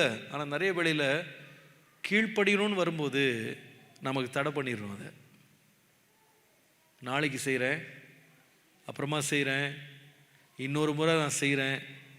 நம்ம என்றைக்கு நம்ம கேட்ட வசனத்துக்கு நம்ம கீழ்ப்படியாமல் போகிறோமோ ஆண்டவர் ஆரம்பித்த அந்த விசுவாசம் முளைத்து எழும்பி வளராமல் செத்தே போயிடும். அது நீங்கள் எபிரேயருக்கு எழுதின நிருபம் 11ஆம் அதிகாரம் வாசிப்பீங்களானா, அந்த 11ஆம் அதிகாரம் முழுவதும் விசுவாச பட்டியல் நம்ம பொதுவாக சொல்லுவோம், விசுவாச வீரர்கள் அப்படின்னு சொல்லுவோம். இந்த விசுவாச வீரர்கள் எல்லாரும் நீங்கள் பார்த்தீங்கன்னா ஏன் அவங்க அந்த பட்டியலில் கொண்டு வரப்பட்டாங்கன்னு கேட்டிங்கன்னா, இவங்க எல்லாம் தேவனை, ஒரே தேவனை அவங்க விசுவாசித்தாங்க.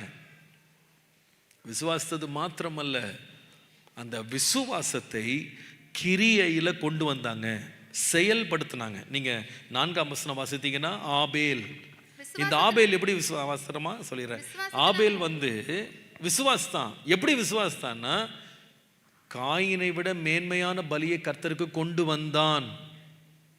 அதனாலதான் விசுவாசம் உயிரோடு இருந்தது. நீங்கள் 5ஆம் வசனம் வாசித்தீங்கன்னா ஏனோக்கு விசுவாசித்தான், ஆனால் அந்த விசுவாசத்தினாலே தேவனோடு நடந்தான். நீங்கள் 7ஆம் வசனம் வாசிப்பீங்களா, விசுவாசத்தினாலே நோவா விசுவாசித்தான். ஆனால் அந்த விசுவாசத்தை எப்படி கிரியையில கொண்டு வந்தான்னா, கர்த்தருடைய வசனத்தை கேட்டு பயபக்தி உள்ளவனாகி தன் வீட்டார் அனைவரையும் காப்பாற்றிக் கொள்வதற்கு ஒரு பேழையை உண்டு பண்ணினான். He did something with that faith. நீங்கள் 8ஆம் வசனம் வாசிப்பீங்களானா, ஆபிரகாம் விசுவாசித்தான். விசுவாசித்தவனா என்ன செய்தான்னா, கர்த்தர் காண்பித்த இடத்திற்கு போகும்படி தன்னுடைய வீட்டை விட்டு புறப்பட்டு போனான் என்று வாசிக்கிறோம். நீங்கள் 21ஆம் வசனத்தை நீங்கள் வாசிப்பீர்களானால், யாக்கோபு என்பவன் விசுவாசித்தான். ஆனால் எப்படி விசுவாசித்தான்னு கேட்டா, அவன் தன்னுடைய எலும்புகளை குறித்து தன் பிள்ளைகள்கிட்ட கட்டளை கொடுத்தான், என் எலும்புகள் இங்கே வைக்கக்கூடாது, கொண்டு போகணும். 24ஆம் வசனம் முதல் வாசித்தீங்கன்னா மோசே விசுவாசித்தான்னு பார்க்கிறோம். இந்த மோசே விசுவாசத்தினால எகிப்தில் உள்ள பாவ சந்தோஷங்களை அனுபவிக்க மாட்டேன், தேவ ஜனங்களோடு துன்பத்தை அனுபவிப்பேன் என்று he put it into works. கிரியையில தன் வாழ்க்கையில மாற்றத்தை உண்டாக்கினான். 31ஆம் வசனம் வாசித்தீங்கன்னா ராகாப் விசுவாசித்தாள். விசுவாசத்தினாலே அவள் வேவு பார்க்கிறவர்களை தன் வீட்டிலே ஒளித்து வைத்தாள். இதெல்லாம் என்ன காண்பிக்குது அப்படின்னா, விசுவாசம்ன்றது சும்மா பேச்சு கிடையாது, விசுவாசம் என்பது வாழ்க்கை. ஹல்லேலூயா. விசுவாசம் என்றது கிரியை. பிரியமானவர்களே கவனிங்க, இன்னைக்கு உலகம் முழுவதும் நிறைய பேர் விசுவாசிகள் 10 வருஷம் விசுவாசி, 5 வருஷம் விசுவாசி, நான் சீனியர் விசுவாசி, ஜூனியர் விசுவாசி, பிரைமரி விசுவாசின்னு நிறைய பட்டம் வச்சிருக்காங்க. எத்தனை வருஷம் நம்ம விசுவாசியா இருக்கோன்றது முக்கியம் இல்லை, நமக்குள்ள விசுவாசத்தை துவக்கின வசனம் எவ்வளவு நம்ம வாழ்க்கையில கிரியை செஞ்சிருக்குன்றது தான் முக்கியம். இன்னைக்கு சில பேர் 40 வருஷம் விசுவாசியா இருப்பாங்க, ஆனா அவங்க வாழ்க்கையில வசனம் எவ்வளவு இருக்குன்னு கேட்டீங்கன்னா, எவ்வளவு அவங்க லைஃப்ல word is alive in their life, not much. அவங்களுக்கும் உலகத்துக்கு எந்த வித்தியாசமும் இருக்காது. உலக மனுஷன் எந்தெந்த பாவத்தோட போராடிட்டு இருக்கானோ அதே இவங்க போராடிட்டு இருக்காங்க. உலக மனிதன் எப்படி குடும்பத்தை நடத்துவானோ அதே போல இவங்க நடத்துறாங்க. வசனம் எல்லாம் அறிவில் இருக்கு, எல்லாமே மூளையில் இருக்கு, அனுபவத்தில் ஒன்றும் வரல. அதனால வீடுகளில் பார்த்தீங்கன்னா சண்டைகள், போராட்டங்கள், சந்தேகங்கள், பிரச்சனைகள், அடிதட்டி, கலாட்டா எல்லாம் நடந்திருக்காங்கன்னா பேர் என்ன? விசுவாசி.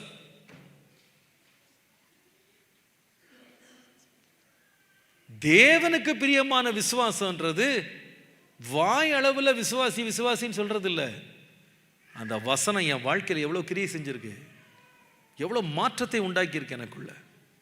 இன்னைக்கு ஆவியானவர் நம்மோடு பேசுறாரு. தேவனுக்கு பிரியமா இருக்க விரும்புறீங்களா? முதலாவது விசுவாசம். விசுவாசம் இல்லாமல் தேவனுக்கு பிரியமா இருப்பது கூடாத காரியம். ஆனா அந்த விசுவாசம் எப்படி இருக்கணும் அப்படின்னு கேட்டா, கிரியைகளோடு இருக்கணும். கிரியைகளோடு இருக்கணும். பெரேயா சபையாரை குறித்து வாசிக்கிறோம் இல்லையா? அவர்கள் காரியங்கள் இப்படி இருக்கிறதா என்று வேத வாக்கியங்களை ஆராய்ந்து பார்த்தார்கள். அதோட முடிவு என்னன்னா, நற்குணசாலிகளாய் மாறினாங்க. ஹல்லேலூயா. அந்த வசனம் அவங்க வாழ்க்கைக்குள்ள கிரியை செய்தது. It changed their life. It transformed them. நமக்குள்ள மாற்றத்தை உண்டாக்காத விசுவாசம் செத்தது. விசுவாசம்ன்றது பட்டம் கிடையாது. விசுவாசம் என்பது அனுபவம். கேட்ட வசனம் என் வாழ்க்கைக்குள்ளே ஆழமாய் கிரியை செய்கிறது. அப்போஸ்தலர் நடபடிகள் 2:41 பாருங்க. அப்போஸ்தலர் 2:41. அவனுடைய வார்த்தையை சந்தோஷமாய் ஏற்றுக்கொண்டவர்கள் ஞானஸ்நானம் பெற்றாங்க. வசனத்தை கேட்டாங்க, வசனத்தை ஏற்றுக்கொண்டாங்க. அந்த வசனத்தினால் விசுவாசம் அவங்களுக்குள்ள வந்தது. அது எங்க கொண்டு போய் விட்டது? அவங்கள ஞானஸ்நானம் பெற்றார்கள். In other words, they put it to work. அதை கிரியைக்கு கொண்டு வந்தாங்க. நம்முடைய வாழ்க்கையில் கிரியையில கொண்டு வந்த வசனங்கள் எத்தனை? கேட்க வேண்டிய ஒரு கேள்வி. என் வாழ்க்கையில் கிரியையில் நான் அபியாசப்படுத்தின வசனங்கள் எத்தனை?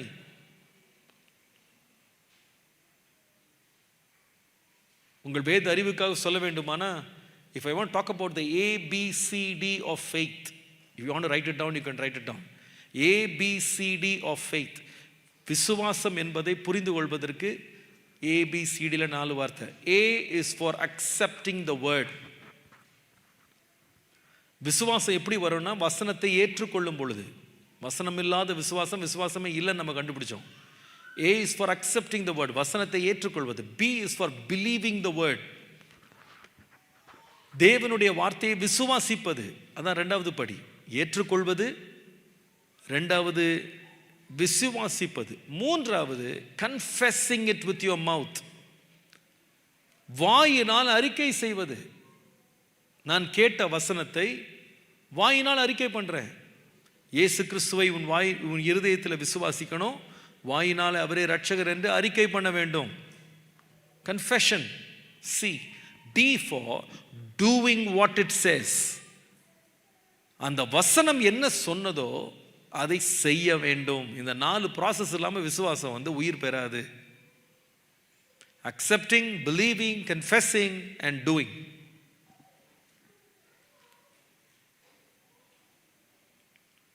முன்பு ஒரு தேவ மனிதன் இருந்தாராம்.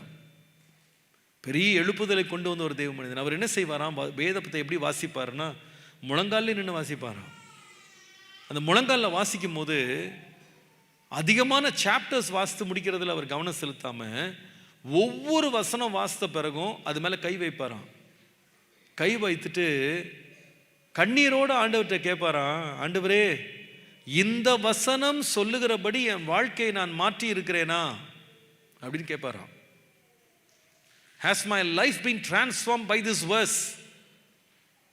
அடுத்த கேள்வி கேட்பாராம், இந்த வசனம் என்னை நியாய தீர்ப்பு நாளில் என்னை நியாயம் தீர்க்குமா? Will this verse judge me on the judgment day? அப்படின்னு கேட்பாராம். ஒவ்வொரு வசனமாக இதை என் வாழ்க்கையில் நான் அனுபவமாக்கிட்டேனா. பிரியமானவர்களே, நம்ம பைபிளை தூக்கிறது நல்லதுதான், வாசிக்கிறது நல்லதுதான், பிரசங்கம் கேட்கறது நல்லதுதான். ஆனா எத்தனை நம்ம செய்திருக்கிறோம்?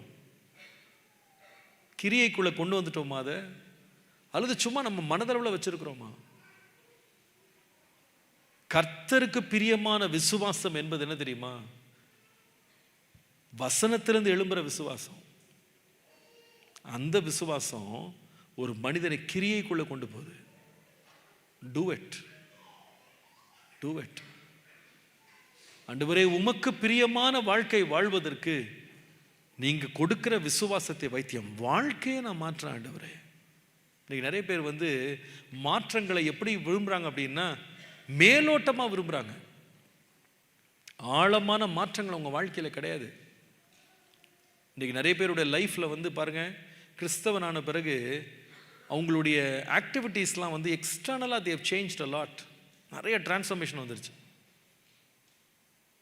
நிறைய பேர் ட்ரெஸ்ஸில் மாற்றம் வந்துருச்சுன்னு சொல்லி they very very excited. I'm not undermining it. நான் அதை வந்து குறைச்சி சொல்லலை. உடைகள் மாறுவது நல்லது தான். ஆனால் உடைகளுக்குள்ள இருக்க உள்ளம் மாறுறது ரொம்ப முக்கியம். உடையை மாற்றுறதுக்கு ரொம்பலாம் நேரமாகாது, செலவாகாது. கையில் காசு இருந்தால் போதும். கடையில் போயிட்டு துணியை நம்ம செலக்ட் பண்ணி நாம் மாற்றுறதுக்கு ரொம்ப நேரம் ஆகாது, ரொம்ப செலவாகாது. வாழ்க்கை மாற்றுறதுக்கு ரொம்ப நேரம் ஆகும். அதை காசு கொடுத்து மாற்றிட முடியாது, கடையில் போய் மாற்ற முடியாது. வாழ்க்கை மாறணும். இன்னைக்கு நம்ம வீட்டில் வந்து நம்மை குறித்த சாட்சி என்னன்னு யோசித்து பாருங்க. என்னுடைய கணவன், என் மனைவி, என் பெற்றோர், என் பிள்ளைகள் உடைய மாறிட்டாங்க அப்படின்ற சாட்சியா, வாழ்க்கையே மாறிடுச்சுன்ற சாட்சியா? அந்த விசுவாசம் நமக்குள்ள என்ன செய்தது? கிரியை இல்லாத விசுவாசம் செத்தது. ஸோ ஃபர்ஸ்ட், விசுவாசம் அப்படின்னு சொல்லும் போது கவனிக்க வேண்டிய முதல் காரியம், faith that sprouts from the word of God. தேவனுடைய வசனமாகிய விதையிலிருந்து முளைத்தெழும்புவதுதான் விசுவாசம். அதுதான் தேவனுக்கு பிரியமானது. இரண்டாவது, the faith that spreads into works. Word becomes work. தேவனுடைய வார்த்தை என்பது கிரியையாக மாறுகிறது. அது தேவனுக்கு பிரியமானது. கடைசியாக, தேவனுக்கு பிரியமான விசுவாசம் எப்படிப்பட்ட விசுவாசத்தை கர்த்தர் எதிர்பார்க்கிறார்? 1 யோவான் 5ஆம் அதிகாரம் 4ஆம் வசனம் பாருங்க. 1 யோவான் 5ஆம் அதிகாரம் 4ஆம் வசனம். 1 John chapter 5 and verse 4. தேவனால் பிறப்பது எல்லாம் உலகத்தை ஜெயிக்கும். நம்முடைய விசுவாசமே உலகத்தை ஜெயிக்கிற ஜெயம். எழுதுங்க வேண்டுமானா. Number 3, a faith that pleases God. எப்படிப்பட்டது தெரியுமா? தேவனை பிரியப்படுத்துகிற விசுவாசம் எப்படிப்பட்டது தெரியுமா? It succeeds over the world. உலகத்தை ஜெயிக்க பண்ணுகிற விசுவாசம் தான் தேவனுக்கு பிரியமான விசுவாசம். ஹல்லேலூயா. உலகத்தை ஜெயிக்க பண்ணுகிற விசுவாசம்.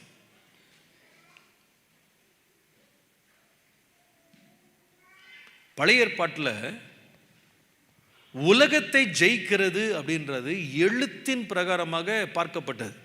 அதற்கு நான் உதாரணம் காட்ட வேண்டுமானால், எபிரேயருக்கு எழுதின நிருபம் 11ஆம் அதிகாரம் 33ஆம் வசனத்திலிருந்து பார்ப்பீங்களானா, விசுவாசத்தினாலே அவர்கள் ராஜ்யங்களை ஜெயித்தார்கள், விசுவாசத்தினாலே வாக்குத்தத்தங்களை பெற்றார்கள், சிங்கங்களின் வாய்களை அவங்க அடைத்தார்கள், அக்கினியின் உக்கிரத்தை அவித்தார்கள். 34ஆம் வசனம். பட்டய கருக்குக்கு தப்பினார்கள், பலவீனத்தில் பலன் கொண்டார்கள், யுத்தத்தில் வல்லவர்களானார்கள், அந்நியர்களுடைய சேனைகளை முறியடித்தார்கள். பழைய ஏற்பாட்டில் வந்து அவங்க எடுத்த ஜெயம், உலகத்தை ஜெயித்தேன் அப்படின்னா அவங்க என்ன ஜெயத்தை பற்றி பேசுனாங்க அப்படின்னா, லிட்ரலாக ஜெயிச்சது. இஸ்ரவேல் அப்படின்ற ஒரு படை, ஒரு சேனை போய் அந்நிய படைகளை போய் யுத்தம் பண்ணி ஜெயிக்கிறது. ஓ, கர்த்தர் எங்களுக்கு ஜெயம் கொடுத்தார், சேனைகளின் கர்த்தர் நம்மோடு இருக்கிறார் இல்லையா? தாவீது சொல்லும் பொழுது, நீ ஈட்டியோடும் பட்டயத்தோடும் வருகிறாய், நானோ சேனைகளின் தேவனாகிய கர்த்தருடைய நாமத்தினாலே வருகிறேன், இன்றைக்கு உன்னை எனக்கு ஒப்பு கொடுப்பார் அப்படின்னு கர்த்தர் ஜெயித்தார் அப்படின்னு எப்போ பாடினாங்க அப்படின்னா, ஜெயமுள்ள ஒரு மனுஷன் யாருன்னு சொன்னா, எத்தனை சத்துருக்களை லிட்ரலா அவன் கொன்று ஜெயிக்கிறானோ அவனுக்கு தான் ஜெயம். இன்னைக்கு கிறிஸ்தவன்ட்ட போய் நம்ம கேட்க முடியுமா, எத்தனை தலையை வெட்டினீங்க, எத்தனை பேரோட சண்டை போட்டு ஜெயம் எடுத்தீங்க அப்படின்னு நான் கேட்குறோம். அதுவா கிறிஸ்தவ வாழ்க்கை? இல்லையே. பழைய ஏற்பாட்டில் ஜெயம் அப்படின்றது உலகத்தின் மேல் ஜெயம் அப்படின்னா, லிட்ரலான உலகத்தின் மேல் அவங்களுக்கு ஜெயம். அது ஈட்டியோடு பட்டயத்தோடு கேடகத்தோடு ரதங்களோடு குதிரைகளோடு போய் சண்டை போட்டு ஜெயிக்கிறது, அந்நிய சேனைகளை முறியடிக்கிறது. ஆனால் புதிய ஏற்பாட்டில் உலகத்தை ஜெயிக்கிறது என்ன தெரியுமா? உலகம் என்னன்னு உங்களுக்கு தெரியும்ல. 1 யோவான், எல்லாரும் தயவுசெய்து திறந்து பாருங்க. 1 யோவான் 2ஆம் அதிகாரம் 16ஆம் வசனம். ஏனெனில் மாம்சத்தின் இச்சையும் கண்களின் இச்சையும் ஜீவனத்தின் பெருமையுமாகிய உலகத்தில் உள்ளவைகள் எல்லாம் பிதாவினால் உண்டானவைகள் அல்ல, அவைகள் உலகத்தினால் உண்டானவைகள். நல்லா கவனிங்க இப்ப எல்லாரும். உலகத்தை ஜெயிக்கிறது அப்படின்னா சண்டை போட்டு ஜெயிக்கிறது இல்ல. நம்முடைய ஆயுதங்கள் மாம்சத்திற்குரியவைகள் அல்ல, அரண்களை நிர்மூலமாக்குகிறது. நமக்கு இருக்கிற ஆயுதங்கள் ஆவிக்குரிய ஆயுதங்கள். வானலோகத்தின் பொல்லாத ஆவிகளோடு நமக்கு என்ன இருக்கு? போராட்டம் உண்டு. எபேசியர் 6 வாசிக்கிறோம் இல்லையா? இந்த நாம ஜெயிக்க வேண்டிய உலகம்னா என்ன அப்படின்னு கேட்டா அங்க 3 காரியம் இருக்கு.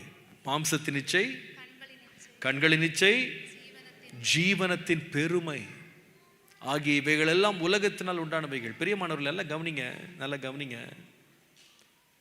தேவனுக்கு ஒரு மனுஷன் பிரியமா இருக்கணும்னா விசுவாசம் இல்லாம பிரியமா இருக்க முடியாது. ஆனால் அந்த விசுவாசம் எப்படிப்பட்டதா இருக்கணும் அப்படின்னு கேட்டா, 3வது உலகத்தை ஜெயிக்கிற ஜெயமா இருக்கணும். விசுவாசிகள் நல்லா என்ன கொஞ்சம் உற்று கவனிங்க. இன்னைக்கு இந்த விசுவாசம் அப்படின்றத எவ்வளவு நாம தரக்குறைவா பயன்படுத்துறோன்றதை நீங்க விளையும் கொள்ளணும்.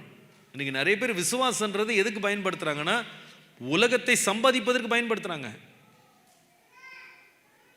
எனக்கு விசுவாசம் இருக்கு, எனக்கு வேலை கிடைச்சிருச்சு, விசுவாசம் இருக்கு, நான் பணம் சம்பாரிச்சிட்டேன், விசுவாசம் இருக்கு, எனக்கு ப்ரொமோஷன் கிடைச்சிருச்சு, விசுவாசம் இருக்கு, நான் இதை சாதிச்சேன் அதை சாதிச்சேன்னு உலகத்தில் உள்ள சாதனைகளை பெறுவதற்கு நம்ம இன்னைக்கு விசுவாசத்தை பயன்படுத்துறோம். ஆனா தேவன் கூறுகிற அவருக்கு பிரியமான ஒரு விசுவாசம் இருக்குன்னு தெரியுமா?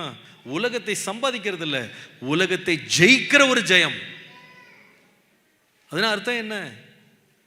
கர்த்தர் எனக்குள்ள வசனத்தினால் ஒரு விசுவாசத்தை அவனுக்கு கொடுத்தாரு.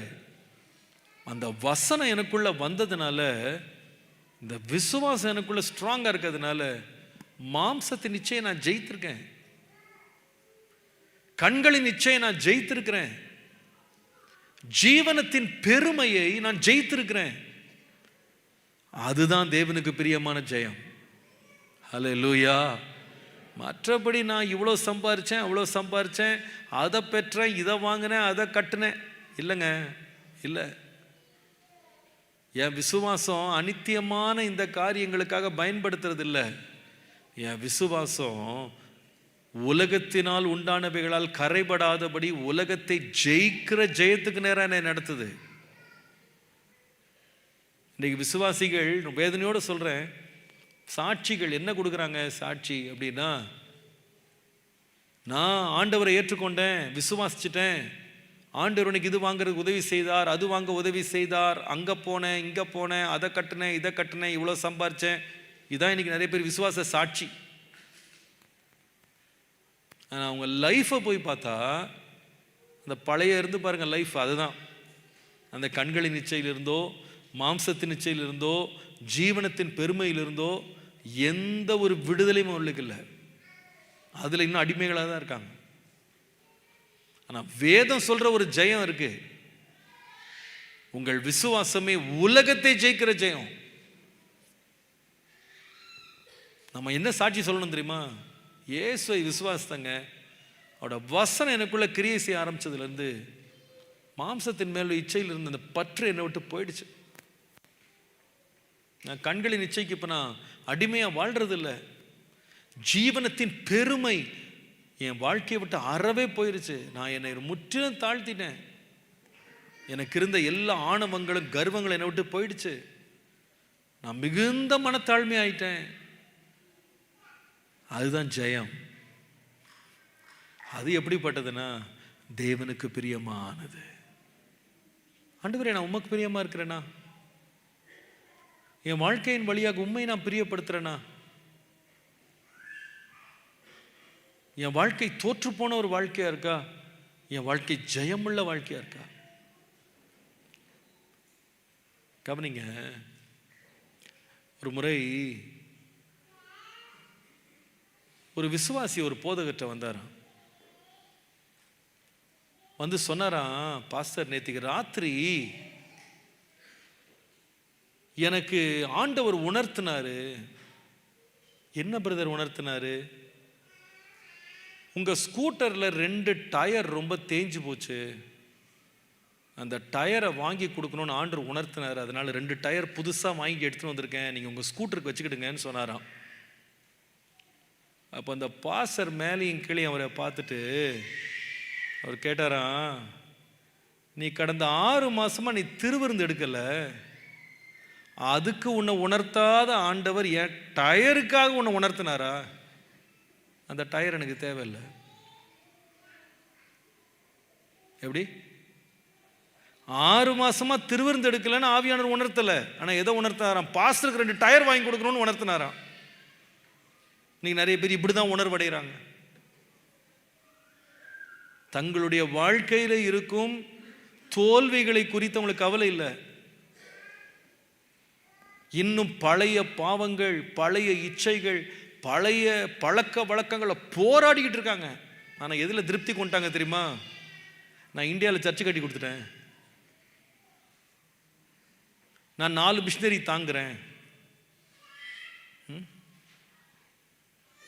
நான் தசவாகம் போட்டேன், நான் காணிக்கை கொடுத்துட்டேன், இவங்களை ஸ்பான்சர் பண்ணுறேன். நீங்கள் என்ன நினைக்கிறீங்க? நம்ம காசு கொடுக்கலன்னா ஆண்டருடைய ஊழியம் நின்றுன்னு நினைக்கிறீங்களா? நம்ம காசுக்காக ஆண்டர் ரட்சித்தாரு? நோ. நம்முடைய வாழ்க்கை ஜெய ஜீவியமாக இருக்கும்னு கர்த்தர் விரும்புகிறார். இந்த கடைசி நாட்களை நம்ம விழித்து எழுமணும். ஆண்டவரே, உமக்கு முன்பாக பரிசுத்தமாக இருக்க என் விசுவாசம் என்னை பலப்படுத்தட்டும். ஆண்டவரே, பரிசுத்தமாகிறவன் இன்னும் பரிசுத்தமாக, நீதி செய்கிறவன் இன்னும் நீதி செய்யட்டும், அநியாயம் செய்கிறவன் இன்னும் அநியாயம் செய்யட்டும். இதோ நான் சீக்கிரமாய் வருகிறேன், அவன் அவனுடைய கிரியைகள் தக்கதாய் நான் அளிக்கும் பலன் என்னோடு கூட வருகிறது. பிரியமானவர்கள், இன்றைக்கு ஆண்டவர் நம்மோடு பேசுவாராக.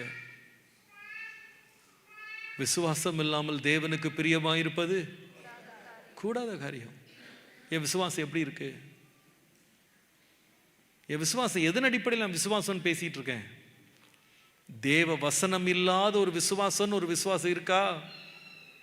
அப்படி ஒரு விசுவாசம் இருந்தால் அது தேவனுக்கு பிரியமான விசுவாசம் இல்லை, தேவன் கொடுத்த ஒரு விசுவாசம் இல்லை, அது ஒரு போலியான விசுவாசம். கர்த்தருடைய வசனத்தின் மேல் வாஞ்சி எனக்கு தாங்க ஆண்டவரேன்னு கேளுங்க. ஆண்டவர் இன்னைக்கு உங்களுடைய வசனத்தை வாஞ்சிக்க கிருபை தாங்க. உங்களுடைய வசனம் என் மன மகிழ்ச்சியா மாறட்டும். உமக்கு விரோதமாய் பாவம் செய்யாதபடிக்கு உம்முடைய வாக்கை என்னுடைய இருதயத்திலே வைத்து வைத்தேன் போட்டிருக்கே. வாலிபன் தன் வழியை விதமாய் சுத்தம் பண்ணுவான். கர்த்தருடைய வசனத்தின்படி தன்னை காத்து கொள்வதனாலேயே இன்னைக்கு இந்த முதல் நாள் கூட்டத்தில் ஆவியான நம்முடைய உள்ளத்தில் ஆழமாக பேசுவாராக. இன்னைக்கு நமக்கு நிறைய வீடுகளில் ஆளுக்கு ஒரு பைபிள் இருக்குங்க, வாசிக்க தான் நேரம் இல்லாமல் போயிடுச்சு. இன்னைக்கு நமக்கு இப்போ வாட்ஸ்அப்புக்கு டைம் இருக்குது, இன்ஸ்டாகிராமுக்கு டைம் இருக்குது, மெயில் செக் பண்ண டைம் இருக்குது, யூடியூப் பார்க்க டைம் இருக்குது, ஹீடியூப் ஷீடியூப் எல்லா டியூப்பும் பார்த்துட்ருக்கோம். ஆனால் வேத வசனத்தோடு உட்கார்ந்து நம்ம நேரத்தை செலவழிக்க நமக்கு நேரம் இல்லாமல் போனது ரொம்ப வேதனை. இன்னைக்கு ஆண்டவர் நமக்குள்ள உணர்வை தருவாராக. வசனம் இல்லாத கட்டுக்கதைகள் விசுவாசத்தை வளர்க்கவே முடியாது. நம்முடைய வசனத்தோடு நேரம் செலவழிக்க கிருபை தாங்க ஆண்டவரே. இன்னைக்கு ஒரு அர்ப்பணம் நம்ம செய்வோம். இன்னைக்கு ஒரு காலத்தில் அதிகமாக வேதத்தை வாசித்து தியானித்து விசுவாசத்தை வளர்த்து கொண்ட நிறைய விசுவாசிகள் இன்றைக்கு சோரம் போன நிறைய பேர் இருக்காங்க, சோர்ந்து போயிட்டாங்க. இன்றைக்கு ஆண்டவர் திரும்ப எல்லாத்தையும் ஆண்டவர் உயிர்ப்பிப்பாராக. ஹல்லேலூயா. நம்ம வீடுகளெல்லாம் பழைய ஆட்கள்லாம் சாட்சி சொல்லுவாங்க, அவங்க அனுபவங்கள்லாம் கேட்டு பாருங்க. அவங்களுடைய மூத்த விசுவாசிகள்லாம் அவங்க பெற்றோர்லாம் எப்படி வளர்த்தாங்கன்னு கேட்டால், ஒரு நாளைக்கு இத்தனை வசனம் மனப்பாடம் பண்ணலாம் சோறு கிடைக்காது இல்லையா, சாப்பாடு போட மாட்டாங்க வீட்டில். காலையில் எழுந்தவுடனே டீன்னு கேட்டால் பைபிள் படித்தான்னு தான் ஃபஸ்ட்டு கேள்வி கேட்பாங்க. பைபிள் படிச்சியா, அப்புறமா தான் டீ, அம்மா தான் காப்பி. அப்படி வளர்ந்த ஒரு காலம்லாம் இருக்குது. ஆனால் இன்றைக்கி டீயும் இருக்குது, எல்லாமே இருக்குது, எது மட்டும் தான் இல்லை, வசனம் தான் இல்லாமல் போச்சு. இன்றைக்கு ஆண்டவர் நமக்குள்ள திரும்பவும் ஒரு உணர்வை உண்டாக்குவாராக. ஹல்லேலூயா. ரெண்டாவது, விசுவாசம் என்பது வசனம் கேட்கறது மாத்திரம் இல்லை, கிரியையில் கொண்டு வரணும்.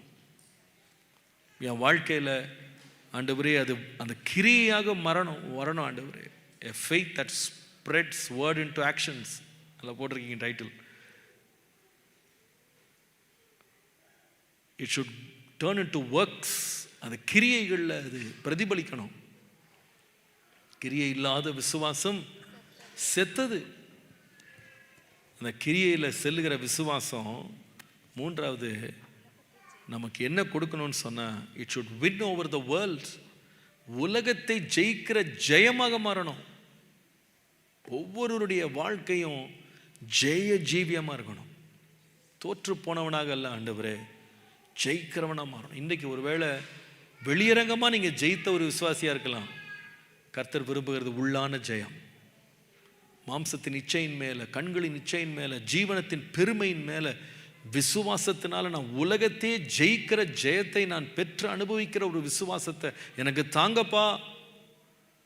என் வாழ்க்கையில் ஏதாவது தோற்று கொண்டிருக்கிற பகுதிகள் இருக்குமானா, இன்றைக்கு என்னுடைய விசுவாசத்தை ஒரு முறை நான் சோதித்து பார்க்குறேன். Is it genuine faith? இது உண்மையான விசுவாசமா அல்லது போலியான விசுவாசமா? என் விசுவாசம் ஜெயிக்கிற விசுவாசமா மாறட்டும். கர்த்தருக்கு முன்பாக கண்களை மூடுவோமா? ஒரு நிமிடம். ஆண்டவரே, இன்றைக்கு என்னை ஆராய்ந்து பாரும். வசனத்திலிருந்து எழும்பின விசுவாசம், கிரியைகளிலே பரவுகிற விசுவாசம், உலகத்தை ஜெயிக்கிற விசுவாசம். அப்படிப்பட்ட விசுவாசத்தை எனக்கு தாரும் ஆண்டவரே என்று கர்த்தர்ட்ட நாம கேட்போம். இன்றைக்கு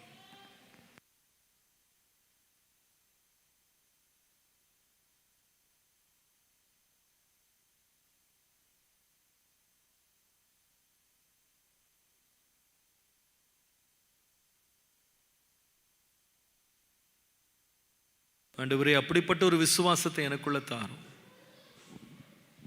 நான் என்னை அல்ல, உம்மையே பிரியப்படுத்த விரும்புகிறேன்.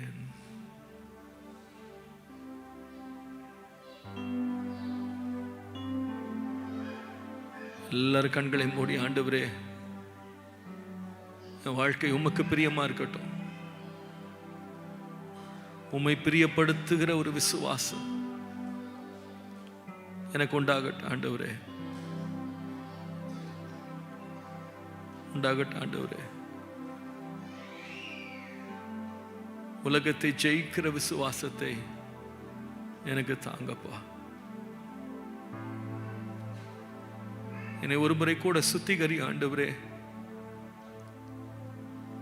இந்த ஜனங்கள் தங்கள் உதட்டினால் என்னிடத்திலே சேருகிறார்கள்,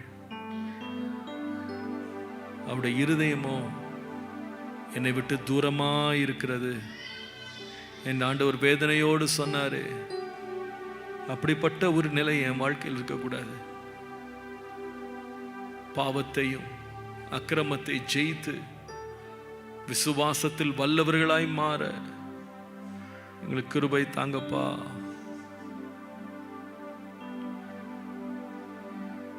எங்களுக்கு கிருபை தாங்கப்பா, கிருபை தாங்கப்பா, கிருபை தாங்கப்பா, கிருபை தாங்கப்பா.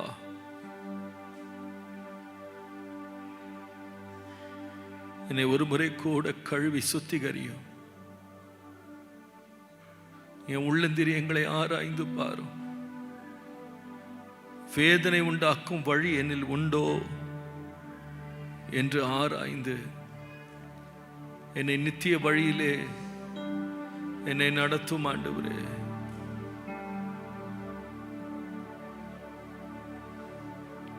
கல்வாரியின் கருணை இதே காயங்களில் காணுதே. கர்த்தன் இயேசு பாருணக்கா கஷ்டங்கள் சகித்தாரே.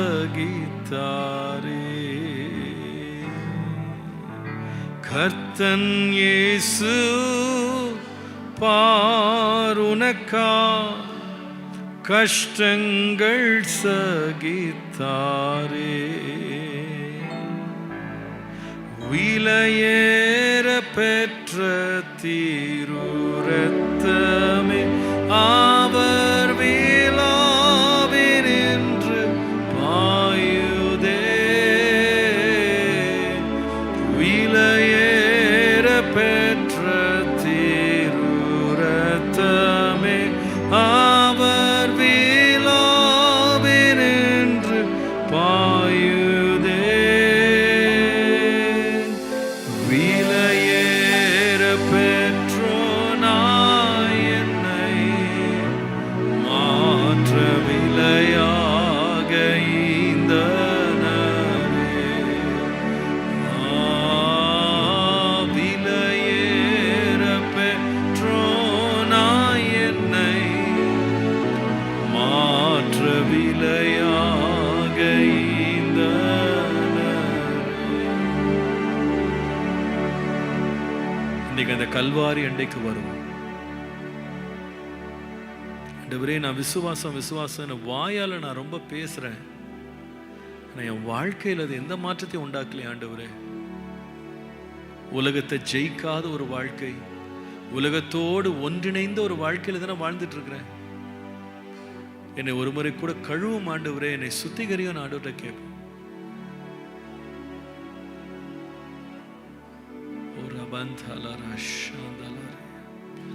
கழுவும் உம் திரு ரத்தத்தாலே கரை நீங்க இருதயத்தை. என்னை கழுவும் உம் திரு ரத்தத்தாலே கரை நீங்க இருதயத்தை. சுயம் என்னில் சாம்பலாய் சுயம் என்னில் சாம்பலா மாற சுத்தாவியே அனல் மூட்டோ. ஜெயம் பெற்று மாமீசம் சாக தேவா அருள் செய்கோவே.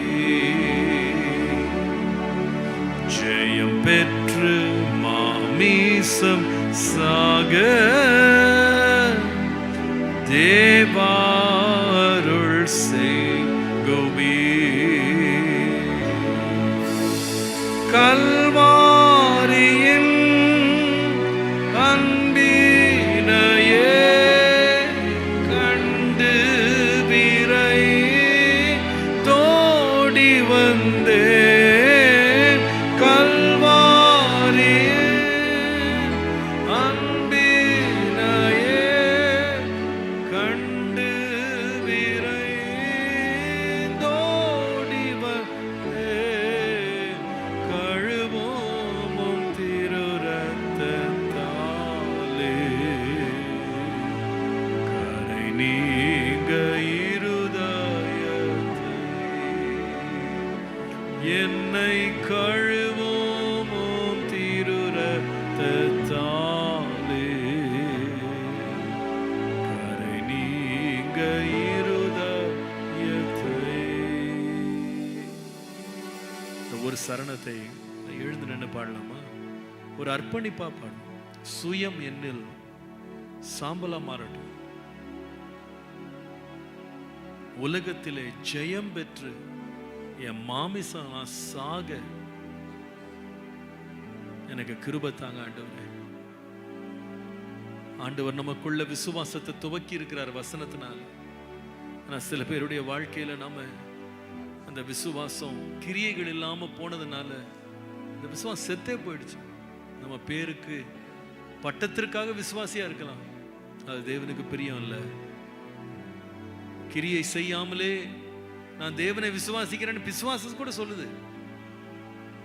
நாம கிரியை இல்லாம நாம விசுவாசம் பேசுறதுல அர்த்தம் இல்லை. என் வாழ்க்கை அது கிரியைகள்ல மாறட்டும் ஆண்டவரே. ஜெயமில்லாத விசுவாச வாழ்க்கை தேவனுக்கு பிரியம் இல்ல. எனக்கு ஜெயத்தோடு நான் வாழ கிருபை தாங்க ஆண்டவரே. ஒரு ஜெபமாகவே இந்த பாடலை கரங்களை உயர்த்தி பாடுவோம். சூயம் என்னில் சாம்பலாய் மாற சுத்தாவியே அனல் மூட்டும். ஜெயம் பெற்று மாமீசம் சாக தேவாருள் செய்குவே. சுயமென்னில் சுயமென்னில் சாம்பலாய் மாற சுத்தாவியே அனல் மூட்டும். ஜெயம் பெற்று மாமீசம் சாக தேவாருள் செய்குவே. கல்வாரியே அன்பினையே கண்டு விரைந்தோடி வந்தேன். கல்வாரியே அன்பினையே கண்டு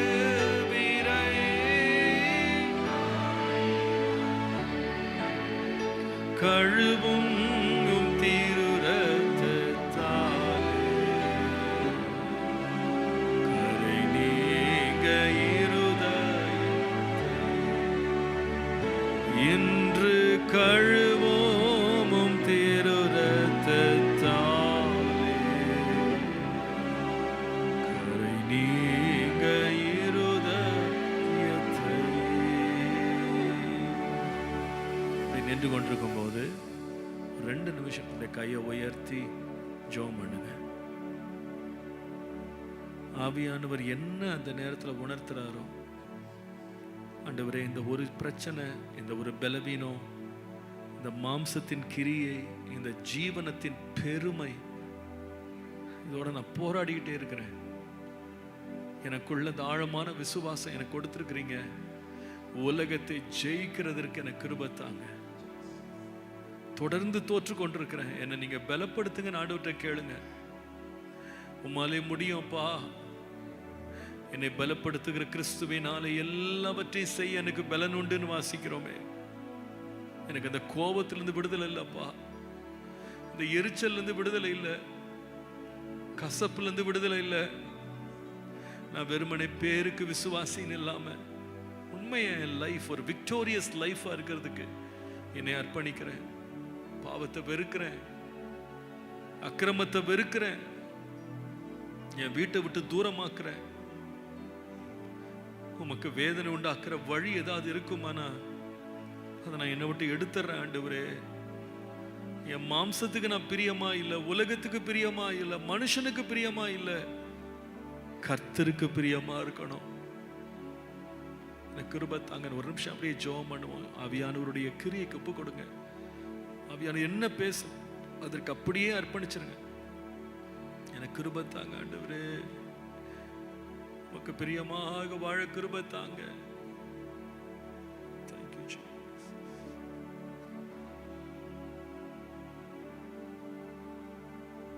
Thank you.